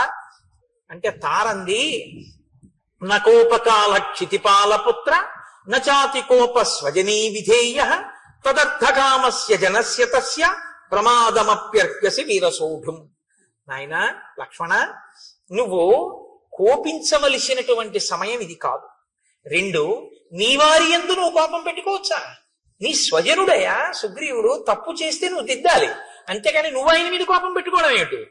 కాబట్టి నువ్వు ఈ కోపాన్ని వెంటనే విడిచిపెట్టేటటువంటి ప్రయత్నం చెయ్యి. పైగా సుగ్రీవుడు కామాన్ని అనుభవిస్తూనే నీ కార్యాన్ని సాధించడానికి కావలసినటువంటి ప్రయత్నం చేస్తున్నాడు. సైన్యాన్ని పిలిపించడానికి నీలుడికి ఆదేశం ఇచ్చి ఉన్నాడు. ఈ మాట చెప్పారు కాబట్టి లక్ష్మణమూర్తి ఆగారు. హనుమ ఆనాడు వచ్చి ఎంత రక్షించారో చూడండి. కాబట్టి అధిక గుణములు కలిగినటువంటి వాడు ఎప్పుడూ కూడా తక్కువ గుణములు కలిగినటువంటి వాడిని క్షమించగలిగినటువంటి వాడై ఉండాలి.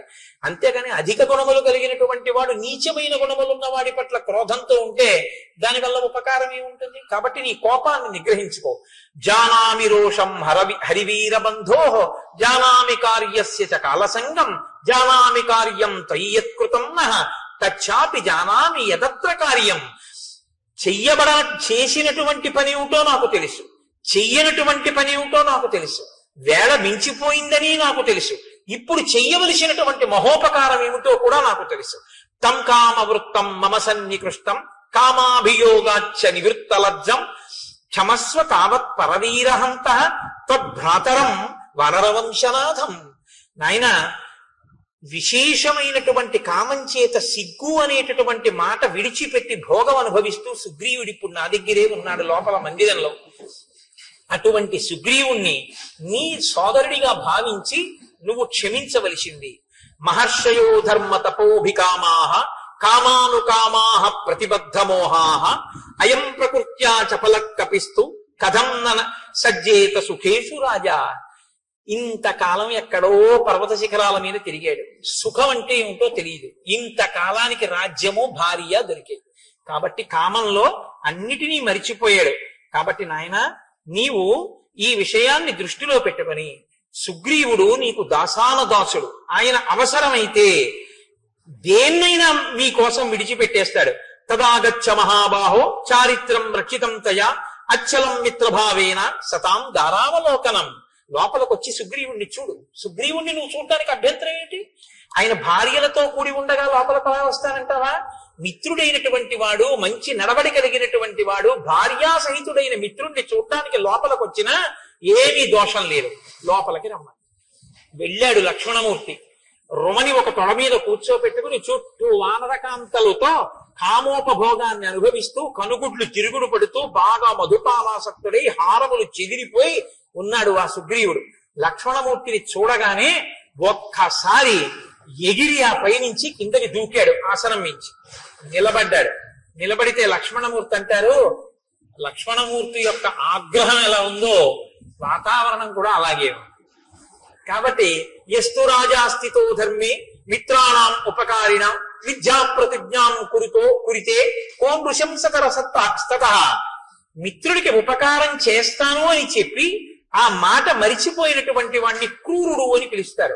శతం అశ్వానృతే హంతి సహస్రం తు గవానృతే ఆత్మానం స్వజనం హంతి పురుషానృతే. ఒక గోవుని ఇస్తానని ఇవ్వని వాడు ఒక గుర్రాన్ని ఇస్తానని ఇవ్వకపోతే 100 గుర్రాల్ని చంపేసినట్టు, ఒక గోవుని ఇస్తానని ఇవ్వకపోతే 1000 గోవుల్ని చంపినట్టు. మనుష్యుడికి ఒక ఉపకారం చేస్తానని చెయ్యకపోతే వాడు తన బంధువుల్ని చంపి తనని తాను చంపుకున్నట్టు. కాబట్టి మాట ఇచ్చి తప్పిన వాడికి ఎప్పుడూ ప్రాయశ్చిత్తం లేదు. బ్రహ్మగారు చెప్పారు ఒకనాడు, సుగ్రీవ బ్రహ్మగ్నే చ సురాపే చ చోరే భగ్న వ్రతే తథా నిష్కృతార్ విహితా సిద్ధి కృతజ్ఞే నాస్తి నిష్కృతి. బ్రహ్మహత్య చేసిన వాడికి, సురాపానం చేసిన వాడికి, దొంగతనం చేసిన వాడికి, వ్రతం చేస్తానని చెయ్యని వాడికి నిష్కృతుంది. కానీ కృతజ్ఞుడై చేసిన ఉపకారం మరిచిపోయిన వాడికి మాత్రం ఒక్క నాటికి ప్రాయశ్చిత్తం లేదు. కాబట్టి ఈ గ్రామ్య భోగాన్ని అనుభవించడం మానేసి చెయ్యవలసిన ఉపకారాన్ని చెయ్యి. లేకపోతే వాలి వెళ్లిన మార్గం మూసుకుపోలేదని గుర్తుంచుకో. రాముడు చెప్పాడు ఈ మాట అని చెప్తే తార మహాతల్లండి, ఆవిడ వెంటనే లేచండి, నాయన నువ్వంత కోపంగా మాట్లాడకూడదు. ఎందుకో తెలుసా? ఒక్కటే కారణం, రాముని వలనే ఈ రాజ్యం కలిగింది, రాముని వలనే ఈ సుఖం కలిగింది. సుగ్రీవుడికి ఆ విషయం తెలుసు. కానీ ఎక్కడ మిలిక పెట్టిందో చూడండి. అంత మధుపానాసక్త అయ్యున్న, అంత భర్తతో భోగింపబడుతూ కనుగుడ్లు తిరుగుడు పడుతూ తను బయటికి వచ్చిన లక్ష్మణుడు ఇంకా మళ్ళీ ఇంకొక మాట మాట్లాడకుండా ఉండడం కోసం ఎక్కడ బంధనం వేయాలో అక్కడ వేసేసిందంతే. వేసేసేటప్పటికి ఇంత లక్ష్మణమూర్తి ఇక మాట్లాడడం కుదరలేదు. ఆవిడంది, నాయన నువ్వు ఇవాళ ఈ మాట అంటున్నావు, కానీ ఒక్క మాట గుర్తుపెట్టుకో, సహిప్రాప్తం నజానీతే కాలం కాల విరామర లొంగిపోయి మాట మరిచిపోతే అది పెద్ద విశేషమా? కాబట్టి దాని గురించి నువ్వు అంత మనసులో పెట్టుకోకూడదు, క్షమించు. ఇప్పుడు లక్ష్మణుడు ఇంకో మాట అన్నాడు అనుకోండి, విశ్వామిత్రుడి మీద మాట పెరుగుతుంది. తన గురువుని తాను అవమానింపజేసుకోవచ్చా? విశ్వామిత్రుడు అంతటి వాడు లొంగిపోయాడు అని. అందుకని మీరు రాముడి దగ్గర నిల్చోండి. కాబట్టి ఆయన ఏవి బెంగ పెట్టుకోవద్దు నాయన, కార్యం జరుగుతుంది, విడిచిపెట్టు. అప్పుడు లక్ష్మణమూర్తి చెప్పినటువంటి మాటలకి సుగ్రీవుడు ఆ తార చెప్పిన మాటలకి లక్ష్మణమూర్తి శాంతించారు. సుగ్రీవుడు లేచి నిలబడి, నాది పొరపాటు అయిపోయింది, నా తప్పు మన్నించు, నేను తప్పకుండా ఉపకారం చేస్తాను. నా ఐశ్వర్యము ప్రాణస్థ శ్రీశ్చ కీర్తిశ్చ కపిరాజ్యంచ శాశ్వతం రామ ప్రసాదాత్ సౌమిత్రే పునఃప్రాప్తం ఇదం మయా. ఇవన్నీ నాకు రాముడి వల్ల వచ్చినవి. కాబట్టి ఆయనకి నేను ఉపకారం చెయ్యడమా? ఆయన వెనక వస్తే చాలు, కార్యాలన్నీ నడిచిపోతాయి. ఆయనే ఈ 3 లోకములను శాసించగలడు. ఒక బాణంతో 7 సాలవృక్షములను, పర్వత శిఖరమును, పాతాళాన్ని కొట్టినవాడు రావణుణ్ణి కొట్టలేడా? ఏదో నాకు కీర్తినివ్వడానికి వెంట రమ్మంటున్నాడు. తప్పకుండా వస్తాను, ఉపకారం చేస్తానన్నాడు. హనుమని పిలిచారు. దశ దిశల నుంచి వానరముల్ని పిలవమన్నారు. అబ్బో, ఎన్ని పర్వతాల నుంచో, మహేంద్రగిరి, హిమవత్ పర్వతము, వింధ్యాచలము, కైలాసము, సముద్రాల దగ్గర నుంచి, తాపవనం దగ్గర నుంచి, పద్మతాల వనం నుంచి, అంజనాద్రి నుంచి, మనస్సిల గుహ, మేరు పర్వతం, మహారుణ పర్వతం నుంచి అనేక మంది వానరులు, కొన్ని కోట్ల మంది, 3 కోట్ల మంది అంజనాద్రి నుండి, అలాగే అష్టాద్రి నుండి 10 కోట్ల మంది, 1000 కోట్ల మంది కైలాస శిఖరం నుంచి, హిమవత్ పర్వతం నుంచి కొన్ని 1000 కోట్లు, ఎర్రటి వర్ణం కలిగినటువంటి వాళ్ళు విద్య పర్వతం నుంచి కొన్ని కోట్లు, ఇంతమంది వానరులు బయలుదేరి వచ్చేశారు. వచ్చేస్తే రామచంద్రమూర్తి దగ్గరికి సుగ్రీవుడు లక్ష్మణ సహితుడై వెళ్ళాడు. వెళ్లి పాదముల మీద పడి నమస్కరించాడు. నాది పొరపాటు అయిపోయింది, మన్నించండి అన్నాడు. ఒక్కసారి చుట్టూ చూశారట. చుట్టూ చూస్తే యథార్థంగా కిష్కింధకాండలో చెప్పిన వర్ణనతోటే నేను ఉపన్యాసాన్ని పూర్తి చేస్తున్నాను. ఆనాడుట భూమి అంతా కూడా ఒక్కసారి పరాగము పైకి లేచిందిట. గాలికి చెట్లన్నీ అల్లల్లాడిపోయేట. ఆ పర్వతాలు, శిఖరాలు, నదులు ఎక్కడ చూసినా వానరాలే. ఆకాశం అంతా చీకటి కమ్మేసిందిట. కొన్ని కోట్ల వానరములు, రేపు వివరంగా చెప్తాను, అద్భుతములు, శంఖములు, లెక్కలు చెప్పడం కుదరదు. కోటిని కోటి పెట్టి హెచ్చవేస్తే ఎన్ని సున్నలు వస్తాయో అన్ని కోట్ల మంది వానరములు వచ్చేసాయి.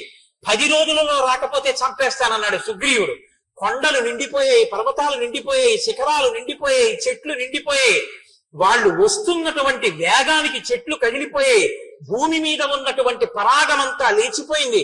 ఎక్కడ చూసినా భల్లూకములు, లాంగూలములు, వానరములతో కిష్కింద చుట్టుపక్కల అంతా నిండిపోయి వానరములనేటటువంటి వర్షం వచ్చిందా అన్నట్టుగా ఉండిపోయింది. అంతా చీకటి కమ్ముకుపోయింది. అటువంటి చోట పరమ సంతోషంతో రామచంద్రమూర్తి మనసు చల్లబడింది. అందరూ సంతోషించారు. సుగ్రీవుడు లేచి రామచంద్రమూర్తికి నమస్కరించారు. రామచంద్రమూర్తి ఎంతో ప్రసన్నులయ్యారు. ఒక్కసారి ఆ వానరులందరి వంక చూశారు. ఓ, వర్షం వచ్చే ముందు మేఘాలతో ఆకాశం ఎలా నిండుతుందో అలా నిండిపోయింది ఆకాశమని సాక్షాత్తు వాల్మీకి మహర్షి వర్ణించారు. అందరి మనసులు చల్లబడ్డాయని వర్ణించారు. యథార్థంగా అదే స్థితిలో ఇవాల్టి ఉపన్యాసాన్ని నేను పూర్తి చేస్తున్నాను. రేపటి రోజున దీని యొక్క వివరణ రేపు సాయంకాలపు ఉపన్యాసంలో చేస్తాను. మనకేం భయం లేదు. తక్కువేమి మనకు రాముండొక్కడుండు వరకు. ఆయన అనుగ్రహం. కిష్కింధకాండలో ఇంకా సీతాన్వేషణానికి హనుమ బయలుదేరిపోతున్నారు. ఇంకన్నీ చల్లని వార్తలే, చల్లబడిపోవాలి. కిష్కింధకాండ చివరికి వచ్చేటప్పటికి మీకు యథార్థం చెప్తున్నాను. ఎందుకంటే ఇక మంగళ వార్తలు ప్రారంభం అయ్యాయి. అంతే, లోకం కూడా చల్లబడింది. ఇన్ని వానరములు వచ్చేటప్పటికి మరి వాయువేగం ఎలా ఉంటుందండి? ఒక్కొక్కడు ఎంతంత వేగం. అందుకే చూడండి ఎలా ఉందో వాతావరణం కూడా. శ్రీరామాయణం ప్రత్యక్షంగా ఆవిష్కరింపబడింది. మనం రామనామం చెప్పి మంగళం చెప్దాం.